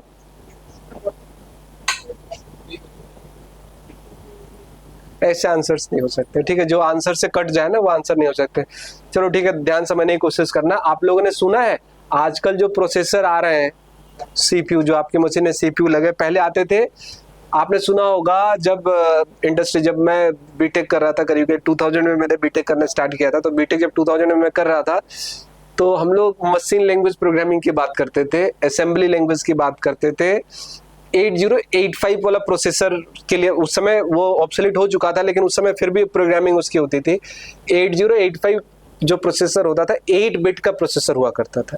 8 बिट का प्रोसेसर हुआ था करता था। 8 बिट का प्रोसेसर होने का मतलब क्या है कि जो एड्रेस लाइन प्रोसेसर में लगी हुई है, उसका जो साइज है वो 8 बिट का है। आप देखो जो ऑपरेटिंग सिस्टम आ रहा है या फिर प्रोसेसर जो आपके सिस्टम में लगा, वो 64 बिट, देखा है ना, ऑपरेटिंग सिस्टम 64 बिट आ रहे हैं, और ऑपरेटिंग सिस्टम कितने बिट आ रहे हैं? 32 बिट आ रहे हैं। सुना है ना आपने? आप सॉफ्टवेयर डाउनलोड करते तो पूछता है ना 32 बिट वाला डाउनलोड करना है या फिर 64 बिट वाला डाउनलोड करना है। इसका मतलब क्या है कि वो एप्लीकेशन सेंट्रिक बनाए हुए हैं। इंटीजर जो नंबर वाला जो ये जो है, अगर 64 बिट हम कहते हैं, आज की डेट में जो हाईएस्ट है 64 बिट लेकर के चल रहे हैं। कल की डेट में जैसे ही आ जाएगा, कितना आ जाएगा? अगर हमारे पास 64 से आगे बढ़ गए, हम आगे बढ़ गए, कहने का मतलब क्या है कि 64 से आगे बढ़ के 128 पे चले गए, तो 128 बिट आने लगेंगे। तो एड्रेस लाइन के हिसाब से अगर आपके पास 64 बिट का एड्रेस लाइन है, इसका मतलब क्या है कि रैम में जो मेमोरी है, इतनी ही मेमोरी कनेक्ट हो सकती है, इतने बाइट्स ऑफ मेमोरी आप लगा सकते हो। हर मेमोरी को एक एड्रेस देना है। अगर 8 बाइट का है, कैसे समझाऊं? चलो देखो समझाता हूं, जरा समझने की कोशिश। दोबारा आप लोग कैसे क्वेश्चन पूछ दिया, मैं बताता हूं। देखो समझने की कोशिश करना। ये रैम के डब्बे हैं, एक एक बाइट करके रैम रखा हुआ है, समझ रहे हो? ये है 1 बाइट, ये है 1 बाइट, सबके सब 1 बाइट करके है। और आप देखोगे 8 GB, आपने देखा 8 GB, 16 GB का रैम आपने देखा, ऐसे रैम लगे हुए। अब इसका कोई एड्रेस होगा, तो इसका एड्रेस क्या होगा? हो सकता है स्टार्ट कहां से हो, 1 से स्टार्ट हुआ, तो अगर पहले बाइट का 1 है, अगले बाइट का क्या होगा? 2 होगा, अगले बाइट का 3 होगा। ऐसे ही जितने बाइट्स होंगे उतने बाइट्स के एड्रेस रखे जाएंगे, 1 2 3 4 करके रखे जाएंगे एड्रेस। तो एक जो ये एड्रेस लाइन पे पहुंचना है ना, इंडिपेंडेंट देखो, अगर मान लो कि स्टोरेज जो इन एड्रेस को स्टोर करता है उसका साइज जो है 1 बिट का है, ध्यान समझना, कितने का है, 1 बिट का है। 1 बिट साइज का अगर स्टोरेज बना देंगे एड्रेस को स्टोर करने के लिए, तो ये अपने में क्या रख पाएगा, या तो 0 रखेगा या तो, अब ये अपने में 0 और 1 रख पाएगा। तो कितने एड्रेस को यूनिकली आइडेंटिफाई कर सकता है ये, केवल 2 ही को, इसको कहेगा 0 है और इसको कहेगा 1 है, अगले वाले को तो वो आइडेंटिफाई नहीं कर पाएगा। तो अगर इसको बढ़ाएं हम, देखो जैसे ये डब्बे को बढ़ा करके अगर 1 बाइट का स्टोरेज कर दें, ध्यान समझना, 1 बाइट का स्टोरेज कर दें, अगर टोटल 8 बिट हो गया तो 8 बिट पे पहला एड्रेस क्या होगा, 1 2 3 4 5 6 7 8, दूसरा एड्रेस क्या होगा 0 0 0 0 0 0 0 1, ऐसे ही करके लास्ट वाला एड्रेस क्या होगा। तो ये देखोगे तो ये 2 to the power 8 यानी 256 को यूनिकली आइडेंटिफाई कर सकता है।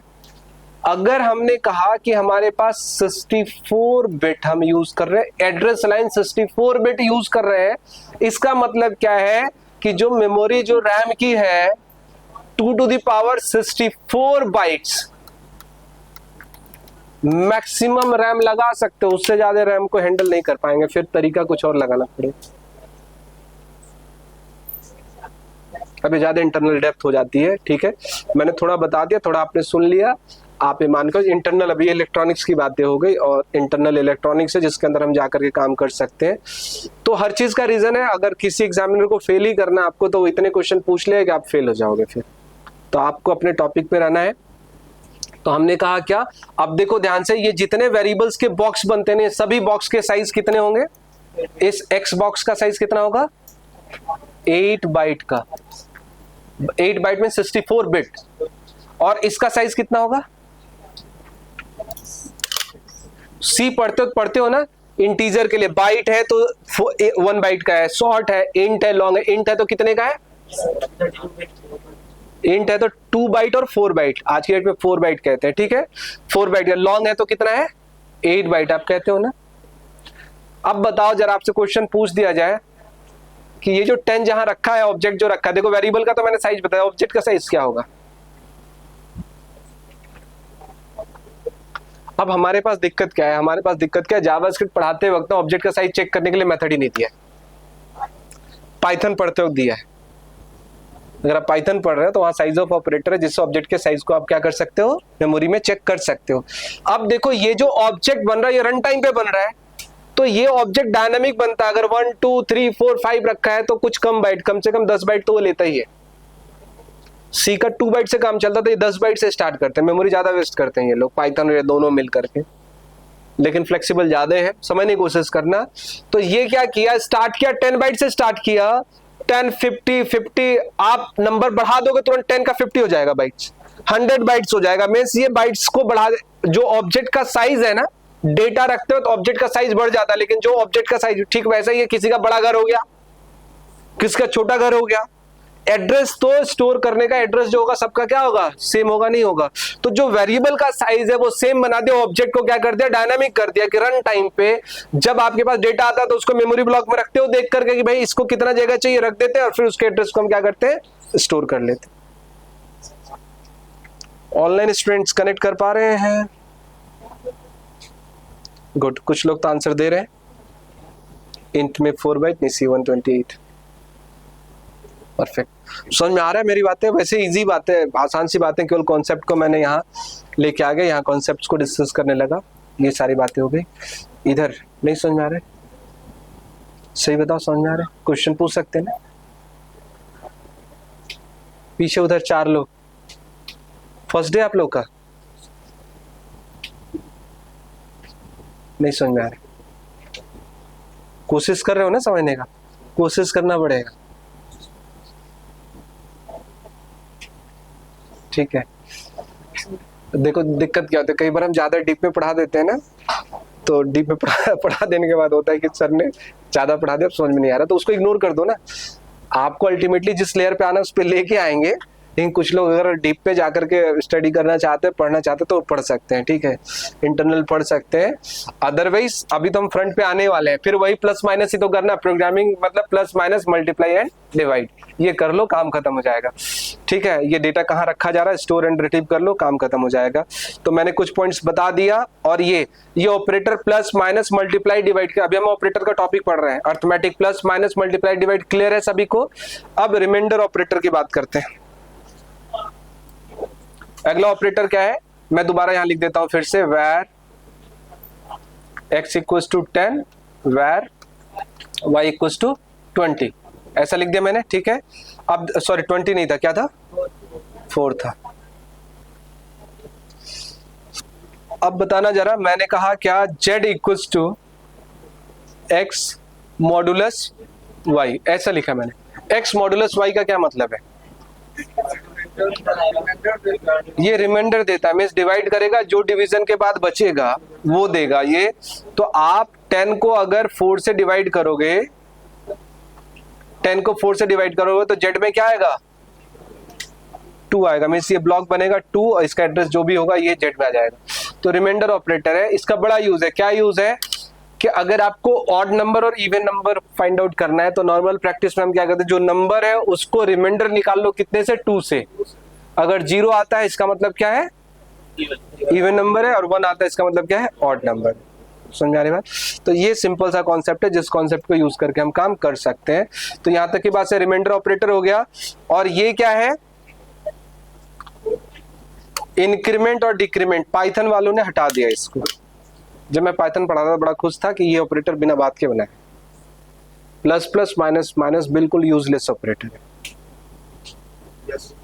ठीक है, किसी काम का नहीं है। मैं तो अपने सॉफ्टवेयर बनाने में बस लूप एक चलता है ना, फॉर लूप चलता, तो नीचे प्लस प्लस करना होता है, कभी जल्दी में तो कर लेते हैं, नहीं तो इसका ऑल्टरनेट है।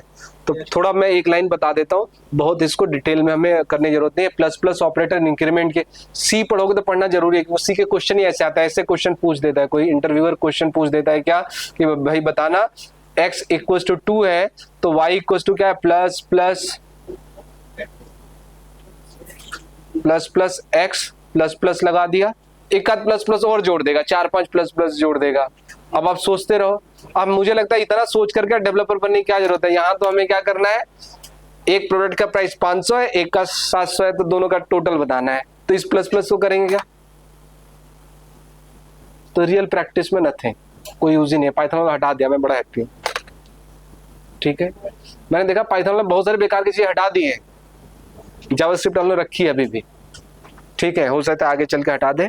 तो इतना जरूरी नहीं है। प्लस प्लस का मतलब क्या होता है देखो, अगर और इसमें भी पोस्ट होता है, प्री होता है, तो कहानी पढ़ा जाए तो 2 घंटे तो इसी को पढ़ना पड़ जाएगा, और 2 घंटे हम लगा भी दें, इसका कोई फायदा हो तो लगाएं, ठीक है। तो कोई फायदा नहीं है। बस ये समझ लो कि आप देखो, समझने की कोशिश करना, अगर x की वैल्यू यहाँ पर 10 है और हमने कहा x प्लस प्लस ऐसा लिख दिया, इसको कहते हैं यूनरी ऑपरेटर कहते हैं।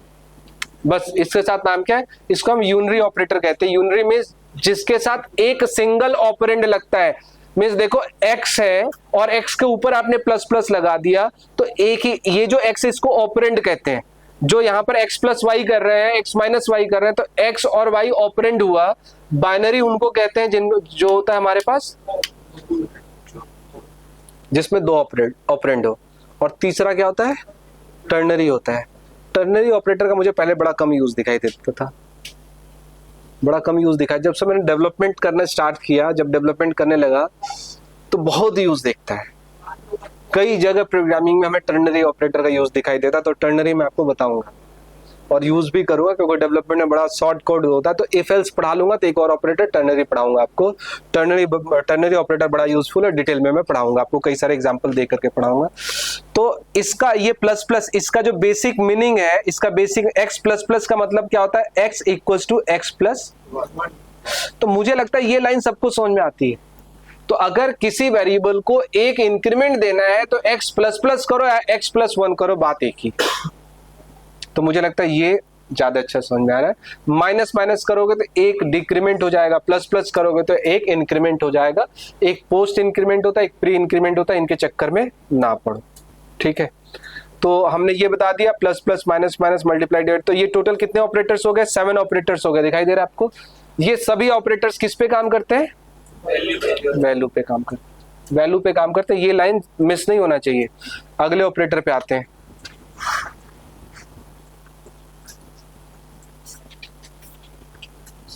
असाइनमेंट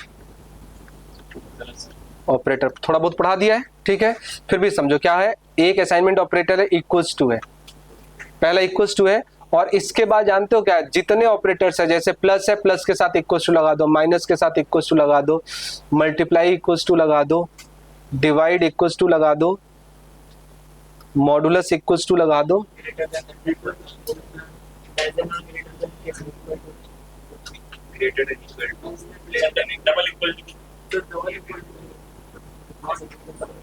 बोल दिया आपने।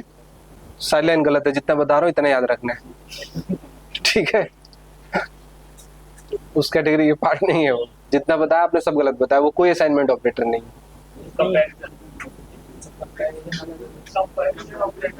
कुछ होंगे, चलो गलत बोल दिया, मान लो उसको गलत है। इस हिस्ट्री में इतने ही है।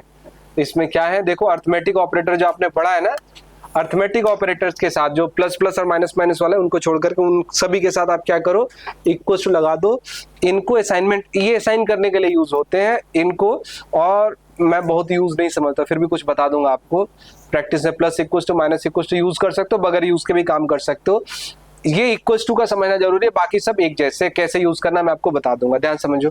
इक्वल टू ऑपरेटर है वो, और प्लस इक्वल टू, ये सब के सब असाइनमेंट ऑपरेटर है, ठीक है। इनको शॉर्ट हैंड भी कहते हैं लोग,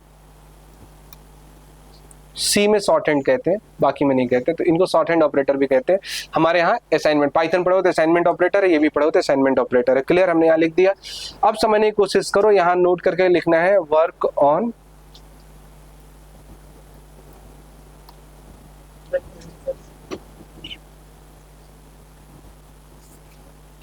वर्क ऑन रेफरेंसेस। समझा रहे हैं? यही ध्यान रखना है, इसके साथ एक ही पॉइंट नोट करके ध्यान रखना है। और जो ये वर्क ऑन रेफरेंसेस लिख रहा हूं ना, आप पढ़ोगे किसी नोट से, वहां कहीं लिखा हुआ नहीं है। आप जाकर के यूट्यूब से पढ़ लो, किसी ने रेफरेंस बोल करके नहीं समझाया। इन ऑपरेटर्स को डायरेक्ट समझा देंगे, रेफरेंस बोल करके नहीं समझाया है। या फिर आपने अपने आप ही पढ़ा, देखो 10 जगह पढ़ा, किसी ने बताया तो बताओ मुझे, किसी नहीं बताया होगा तो इसको ध्यान समझना। ये रेफरेंस ऑपरेटर्स है, ये रेफरेंसेस पे काम करते हैं। ये कभी भी किसी ने स्पीकर ऑन किया है, दीपक कुमार साहनी, हाँ बताओ दीपक, मैंने आपके स्पीकर ऑन कर दिया है।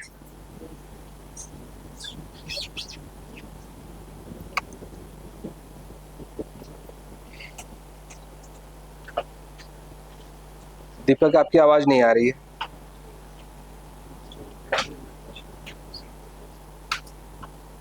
चलिए ठीक है।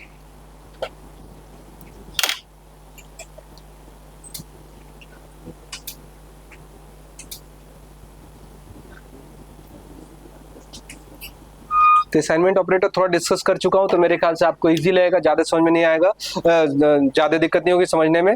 तो मैं लिखता हूं, एक एग्जांपल देता हूं, equal to operator, double equal to, ये कैसे ऑपरेटर्स है ये देता हूं, जरा ध्यान समझना। ये आगे हमने कहा क्या, हमने कहा where x इक्वल्स टू 5, ऐसा लिखा ना।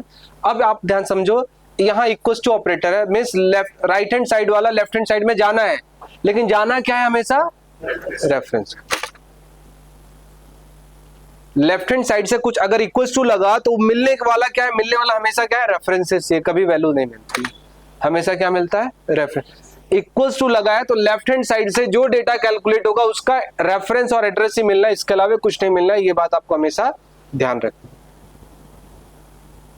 समझो। अगर इक्वल्स टू ऑपरेटर है तो कभी भी आपने थोड़ा सा मीन्स मन में आया कि अरे यार नहीं नहीं ऐसा कैसे हो रहा है, और थोड़ा मन को इधर उधर किया, वैल्यू पे आ गए, इमीडिएट रिजल्ट गलत होगा, ठीक है। तो कभी आपका मन करे कुछ करे, आपको डाइवर्ट नहीं होना, ऐसे ही काम करना है बिल्कुल, ठीक है। एक्स इक्वल्स टू हमने 5 कह दिया, तो आपको पूछना है इसमें क्या, कोई कहता है क्या x के अंदर 5 स्टोर होगा, तो आंसर क्या होगा, नहीं। इक्वल टू ऑपरेटर लगा है, और सर ने पढ़ा इक्वल टू ऑपरेटर हमेशा क्या रखता है, रेफरेंस रखता है। इसके पहले मैंने पढ़ा कि x वेरिएबल है, वो कभी भी एड्रेस वैल्यू नहीं होल्ड कर सकता। अब सारी लाइन मैच कराओगे ना तो मैच होएगा।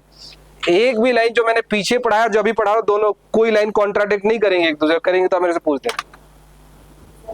ठीक है, आप पूरे लेक्चर टॉपिक में सर उस समय तो आप ऐसा बोल रहे थे और आज बदल गए तो फिर कहानी खराब हो जाएगी। तो x equals to Y diagram wise बनाना हो तो आप कह सकते हो, बड़े आराम से कह सकते हो। क्या अब मैं आपसे कुछ डायग्राम बनाने को कहूंगा कि देखिए कैसे बना पाया। मैंने कहा x दिया, ठीक है, मैंने x बनाया, x का ब्लॉक बनाया और ये 5 बनाया। इसका एड्रेस क्या है, 1000 है, यहाँ 1000 आ गया, ये इसको रेफर कर गया। फिर मैंने क्या किया, where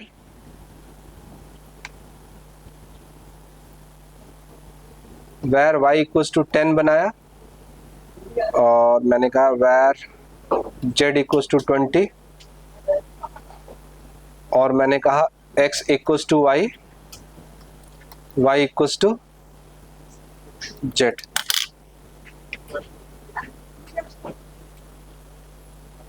हेलो सर, अच्छा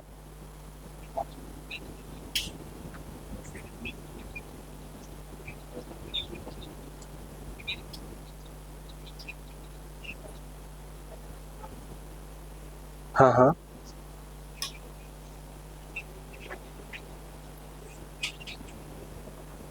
तीन साल पहले का है या नहीं है सर?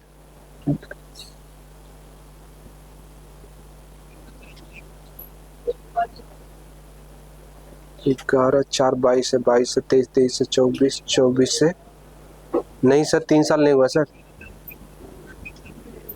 11/4/21 है तो आना चाहिए सर। अगर 3 साल हो गया तो आएगा सर।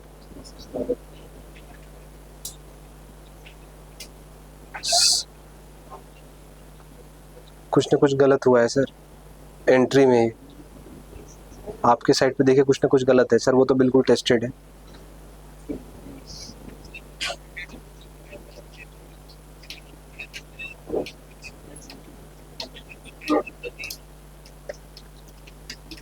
तीन 6 डाल दिए, 3 6 6 3 उल्टा तो नहीं हो गया सर? कुछ देख लीजिएगा एक बार, देखिएगा। वो लग रहा है कि वो नहीं सर, वो तो कैलेंडर आता है ना, कैलेंडर में देखिए उन्होंने जून सेलेक्ट किया, मार्च।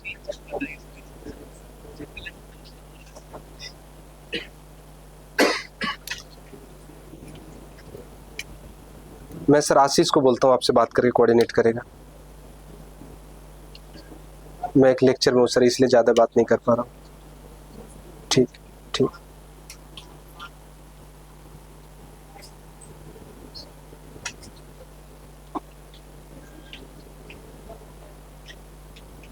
हेलो, कई बार सॉफ्टवेयर डेवलपमेंट में ना सपोर्ट भी देना पड़ता है, ठीक है? तो क्लाइंट, हाँ, जब अपने हाथ से करोगे सब याद रहेगा। ये मुझे याद क्यों है, 50 बार पढ़ा चुका तभी तो याद है, ठीक है? तो जो कोड हमने कभी लिखा है वो कोड याद रहता है ना, देख के याद रहता है कॉन्सेप्ट। तो भाई आप सॉफ्टवेयर बनाते वक्त, जब आप सॉफ्टवेयर बनाते हो और आप उसको फेल नहीं कर पाओ, सॉफ्टवेयर नहीं बनेगा, ठीक है ना? सारे पॉइंट्स याद हो, अपने आप याद नहीं रहेंगे, मीन्स आप समझ नहीं पाओगे, सोच नहीं पाओगे तो हाथ नहीं चलेंगे, यही है। तो इसलिए हमेशा जब डेवलपर बनते हैं, तो जब प्रोजेक्ट आता है ना, तो उस प्रोजेक्ट को पूरी तरह से डेवलपर को समझना बहुत जरूरी है। नहीं समझेगा तो काम ही नहीं कर पाएगा, कोड बनाएगा सब उल्टा सीधा गलत सलत बनाएगा, उसका काम ही नहीं चलेगा।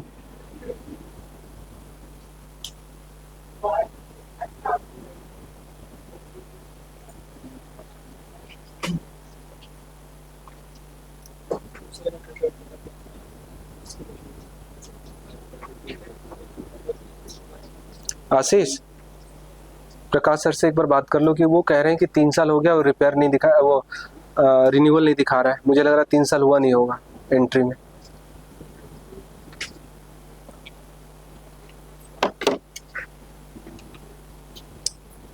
ऑनलाइन स्टूडेंट सुन पा रहे हैं? कोई प्रॉब्लम है? Modular software gives you reminder, सही है, परफेक्ट है, सही चल रहा है। काफी स्टूडेंट्स हैं। देखो मैंने कहा भी था ऑपरेटर सारे इजी हैं, केवल अब ये वाला ऑपरेटर्स आपको प्रोग्राम बना के दिखाना है। मैंने x equals to y, y equals to z लिख दिया, ठीक है?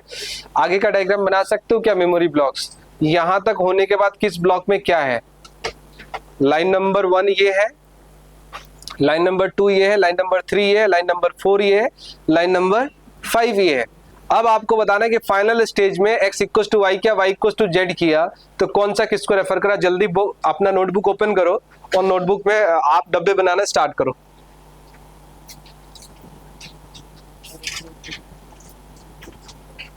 ऑनलाइन स्टूडेंट्स अगर कोई कर लेगा तो आप नोटबुक मुझे कैसे दिखाओगे, उसके लिए ग्रुप बना हुआ, उसके व्हाट्सएप में पोस्ट कर सकते हो फोटो लेकर के। डायग्राम बना लोगे, सीख गए आप इक्वल टू ऑपरेटर। सिंपल सा लॉजिक है, जिसका बन जाए मुझे बताएगा।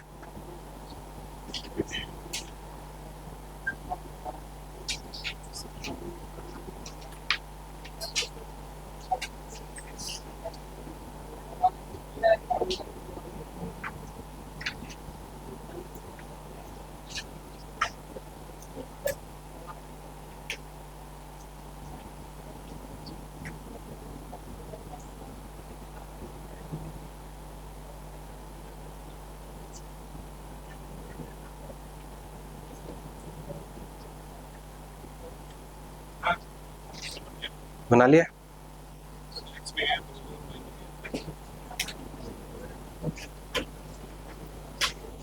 बना लिया आपने? दिखाओ मुझे, एक दो लोगों का देख लेता हूं मैं।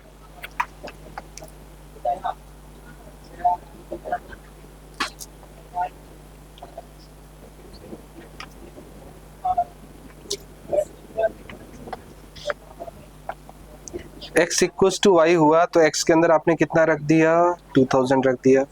y के अंदर कितना रख दिया आपने, z हुआ तो y के अंदर आपने रख दिया 3000 और z के अंदर है 3000। ठीक है,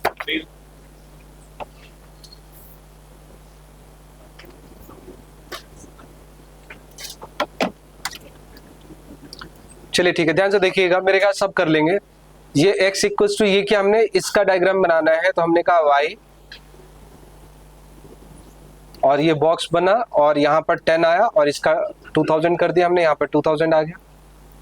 ये इसको रेफर कर रहे हैं। z बनाया, z बना, z का बॉक्स बना, यहाँ पर आ गया, कितना आ गया 20, इसका 3000 एड्रेस हमने मान लिया और यहाँ पर 3000 आ गया और ये इसको रेफर कर गया। परफेक्ट, ये रेफर कर गया। अब देखो आगे क्या है, x equal to Y, equal to operator y की वैल्यू नहीं पड़ेगा, y के अंदर से क्या पड़ेगा, एड्रेस पड़ेगा। तो y के अंदर क्या रखा हुआ है, y के अंदर क्या रखा हुआ है, क्या एड्रेस, 2000 रखा हुआ है। आपसे देखो अभी आप 2000 दिख रहा है, कुछ टाइम बाद आप कहोगे नहीं y के अंदर जो है 5 रखा, 10 रखा हुआ है, तो गलत हो जाएगा।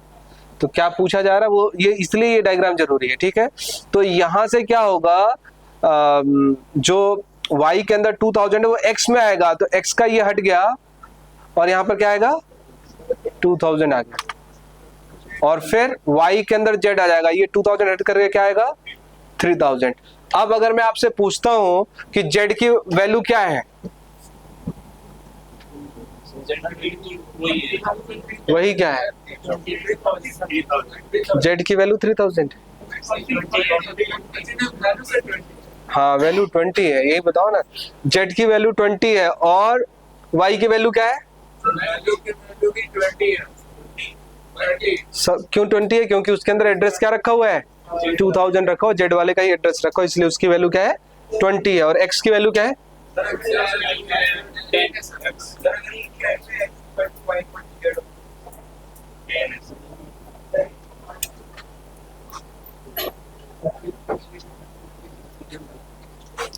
एक ही लाइन में अगर x equal to Y equal to Z हो गया, इसका मतलब क्या है, इधर से आएगा z का कहाँ जाएगा और y का कहाँ जाएगा,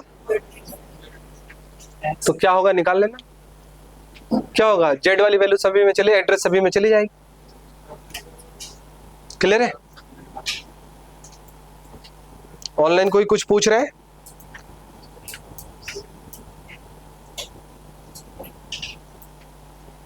चलिए ठीक है, ऑनलाइन में कुछ स्टूडेंट तो कर पा रहे हैं, सभी को छोटे छोटे प्रैक्टिस करने हैं। अब देखो मैं आगे चलता हूँ, फिर आगे चलता हूँ, और एक चीज और नोट कर लें, कल भी आपकी क्लास है सेम टाइम पे, नहीं सेम टाइम पे मतलब कि वो 10 बजे वाली जो क्लास है ना, कल जो है 10 बजे से क्लास होगी, ठीक है, 10:15 से 10 बजे से होगी, तो आप 10 o'clock आने की कोशिश कर लेना, 10:10, 5 तक मैक्सिमम। ठीक,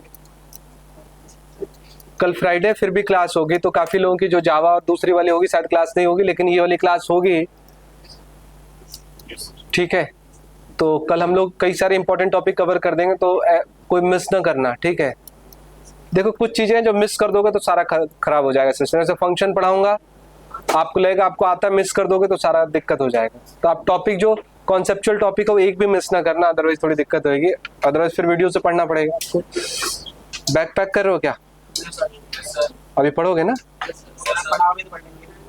हाँ, नो सर वाले तो चले जाएंगे। देखो मैं पूछ लेता हूँ, लेकिन आपके कहने से क्लास नहीं छोड़ सकता। ठीक है, पूछ तो मैं लूंगा, लेकिन क्लास तो मैं अपने हिसाब से ही छोड़ूंगा। ठीक है, तो क्योंकि टाइम, जिस टाइम पे टाइम यूटिलाइज, कई बार मुझे 1 घंटे में भी क्लास छोड़ना पड़ जाता है। तो जब कुछ प्रॉब्लम है तो 1 घंटे में छोड़ दो, बात समझ में आता है। जब प्रॉब्लम नहीं है तो उसको पूरा करते हैं। ठीक है, यहाँ तक ऑपरेटर तो पढ़ ले। देखो असाइनमेंट ऑपरेटर के साथ मैं ऑपरेटर पढ़ा के खत्म करूंगा। ठीक है, आधे घंटे में खत्म हो जाएगा, सारे खत्म है। बहुत एक ही डिफिकल्ट था, मैंने बोला था, बाकी तो आसान है। एक ही आधे घंटे का और कम, 15 मिनट में खत्म हो जाएंगे। तो देखते हैं, ये इक्वल टू ऑपरेटर हुआ। अब देखो प्लस इक्वल टू का क्या मतलब है, प्लस इक्वल टू का क्या मतलब है, एक सिखा दूंगा तो आगे सीख जाओगे। जैसे हमने कहा, क्या मैं दोबारा लिख देता हूं, x इक्वल टू 5 है, या फिर जो plus equal to minus equal to operator, वो मैं एक्सप्लेन कर दूं कैसे आप काम करोगे उन पे। मैं यहां लिख देता हूं, मान लो कि x की वैल्यू कितनी है, क्या हो गया भाई,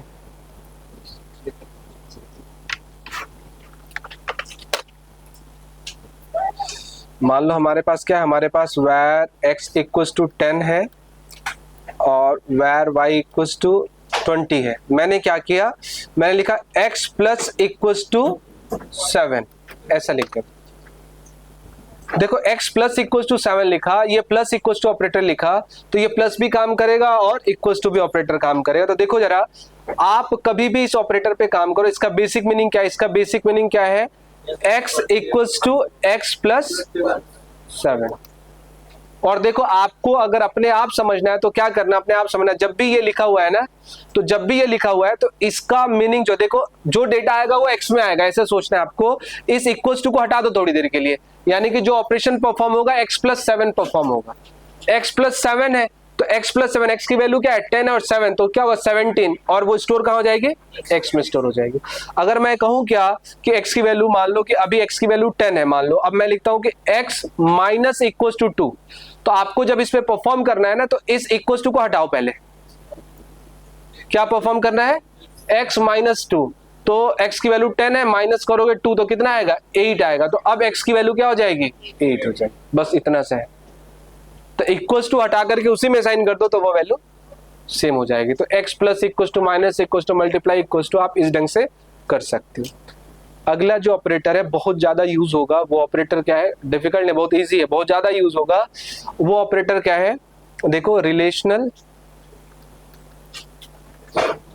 और कंपेयर। कंपेयर ऑपरेटर तो घर में भी यूज हो सकते हैं। मैं तुमसे ज्यादा बड़ा हूं, तुमसे ज्यादा सुंदर हूं, ठीक है, देखो लोग लड़ते हैं, लड़ाई कर लेते हैं इसके लिए, तुम क्या हो, ठीक है। तो यही सारा, ये सारा यही है, सारे लड़ाई के जड़ जो है ये रिलेशनल और कंपेयर ऑपरेटर है।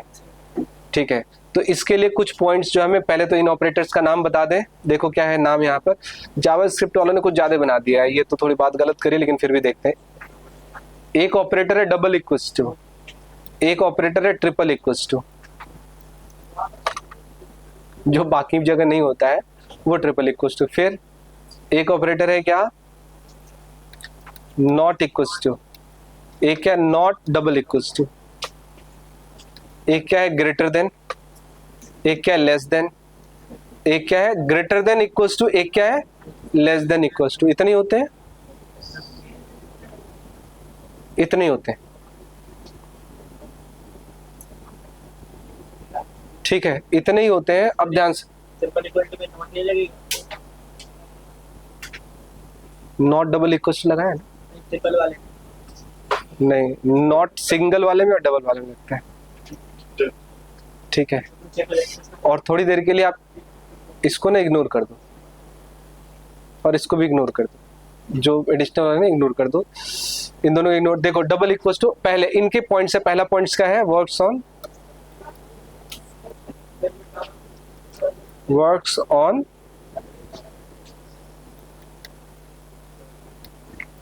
Values.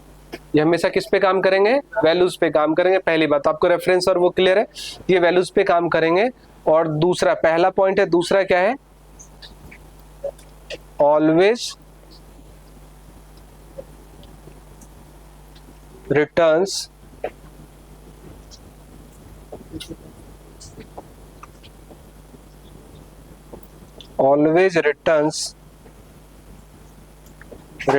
Boolean.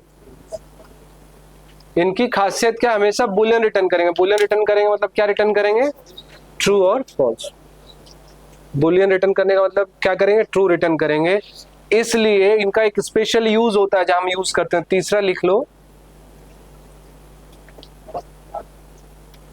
above operators are used in conditional statement। हमेशा इनका यूज क्या कंडीशंस में होता है, क्योंकि ये ट्रू फॉल्स रिटर्न करते हैं। समझ आ रही बात? कोई बड़ा है छोटा है तो ऐसे कंडीशंस पे हमेशा ये ट्रू फॉल्स रिटर्न करते हैं, और जब ये ट्रू फॉल्स रिटर्न करते हैं तभी ये काम करेगा। समझ में आ रही बात? तो ये हमेशा ट्रू फॉल्स रिटर्न करेंगे, इससे ज्यादा कुछ भी नहीं रिटर्न करेंगे। या तो वैल्यू ट्रू होगी या तो वैल्यू फॉल्स होगी। आपको ध्यान रखना है, या तो ट्रू होगा या तो फॉल्स होगा। ठीक है, तो हमने क्या कहा? हमने कहा हमें ट्रू फॉल्स लेकर के समझना है। तो देखो डबल इक्वल्स टू क्या करता है? डबल इक्वल्स टू चेक करता है कि दो वैल्यू इक्वल है या नहीं है। अगर इक्वल होंगे तो ट्रू होगा, इक्वल नहीं होंगे तो फॉल्स होगा। जैसे एग्जांपल मैं बताता हूं, आप समझने की कोशिश करना। मैं बता रहा हूं एग्जांपल, देखो और कंपेयर करेंगे। मैंने कहा क्या? where x इक्वल्स टू 5 लिख दिया मैंने, और मैं कर रहा हूं क्या? y इक्वल्स टू, देखना जरा, y equals to x equals to 5। मैंने कहा y equals to x equals to 7, ऐसा लिख दिया। अब बताओ जरा कि इस y में क्या आएगा पहली बार में?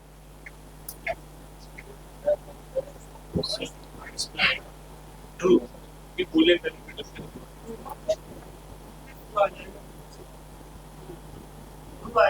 हाँ जी, हाँ ट्रू है। आप बताओ, ट्रू आएगा? पता नहीं, पता करना पड़ेगा। हमने कहा कि कौन सा ऑपरेटर लगाया हमने। अब देखो दिमाग से थोड़ा सा, आप चाहते हो आपका दिमाग चले ना, तो जो लाइन लिखी है उस पे सोचो। सोचना आप ही को पड़ेगा, क्योंकि सोचने के लिए घर जाना तो डिफिकल्ट है हमारा। ठीक है, सोचना आपको पड़ेगा, ध्यान से सोचना पड़ेगा, और ध्यान से आप काम करोगे तो चलेगा। अच्छा, कोई क्लास में शायद इसके बाद ही ऑफ कर दूं। ठीक है, तो चलो देखो जरा, ध्यान सोचना जरा। हमने कहा वर्क्स ऑन वैल्यूज, ये वैल्यू पे काम करते हैं पहली बात। ठीक है, ऑलवेज रिटर्न्स बुलियन, हमेशा बुलियन रिटर्न करेंगे। बुलियन मींस या तो ट्रू रिटर्न करेंगे या तो फॉल्स रिटर्न करेंगे। अब कंपेयर करता है कि अगर दो वैल्यू इक्वल है, दोनों तरफ की वैल्यू चेक होगी, अगर इक्वल है तो क्या रिटर्न करेगा? ट्रू, और इक्वल नहीं है तो क्या रिटर्न करेगा? फॉल्स। अब देखो लेफ्ट हैंड साइड में y है, इक्वल्स टू, इधर से इक्वल्स टू आना है, तो क्या होगा? x इक्वल्स टू y लिखा है, x की वैल्यू क्या है? 5 है, और इधर क्या है? इतना लेट क्यों आ रहे हो? फिर पहले आया करो यार, क्लास बंद कर रहा हूं मैं। मैंने कहा क्या? x इक्वल्स टू आपने 5 लिखा, ठीक है, x इक्वल्स टू आपने 5 लिखा, तो 5 इधर की वैल्यू 5 और x के अंदर की वैल्यू क्या है? 5 है। तो आप बताओ इक्वल्स टू चेक करता है कि दोनों तरफ की वैल्यू बराबर है नहीं। आपको क्या लग रहा है? 5 बराबर है नहीं है? तो बराबर है तो क्या होना चाहिए? ट्रू या फॉल्स? ट्रू ही होना चाहिए। तो y में क्या आ जाएगा? ट्रू आ जाएगा। तो इसकी वैल्यू जब प्रिंट करोगे तो y के अंदर, वैसे तो एड्रेस वगैरह जैसे स्टोर होता है, y के अंदर क्या आ जाएगा? ट्रू। और x इक्वल्स टू y करेंगे तो यहां पर क्या आएगा? इक्वल्स टू 7 करेंगे तो क्या आएगा इसके अंदर? फॉल्स आएगा। क्योंकि 5 7 के इक्वल नहीं, इसलिए फॉल्स आएगा। अब देखना जरा, फिर लिख रहा हूं y equals to x equals sorry,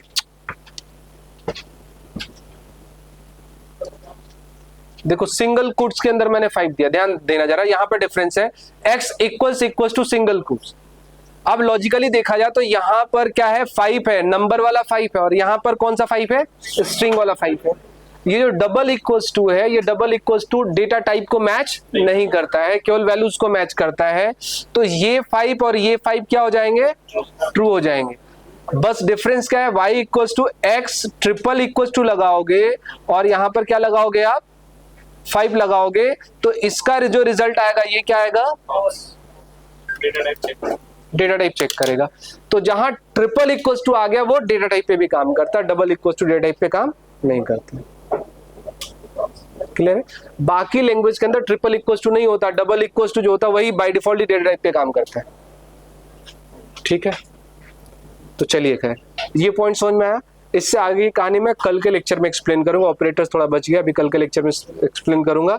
तो आप लोग ध्यान से इसको देख के आना, और कल ऑपरेटर के साथ साथ हम कोशिश करेंगे ऑपरेटर, कंडीशनल स्टेटमेंट, कुछ चीज आगे बढ़ जाएंगे कल के लेक्चर में ना। तो कल आपको सेम 10 o'clock पे आना है, सभी को ग्रुप में भी अपडेट कर देंगे, उतरेंगे हम।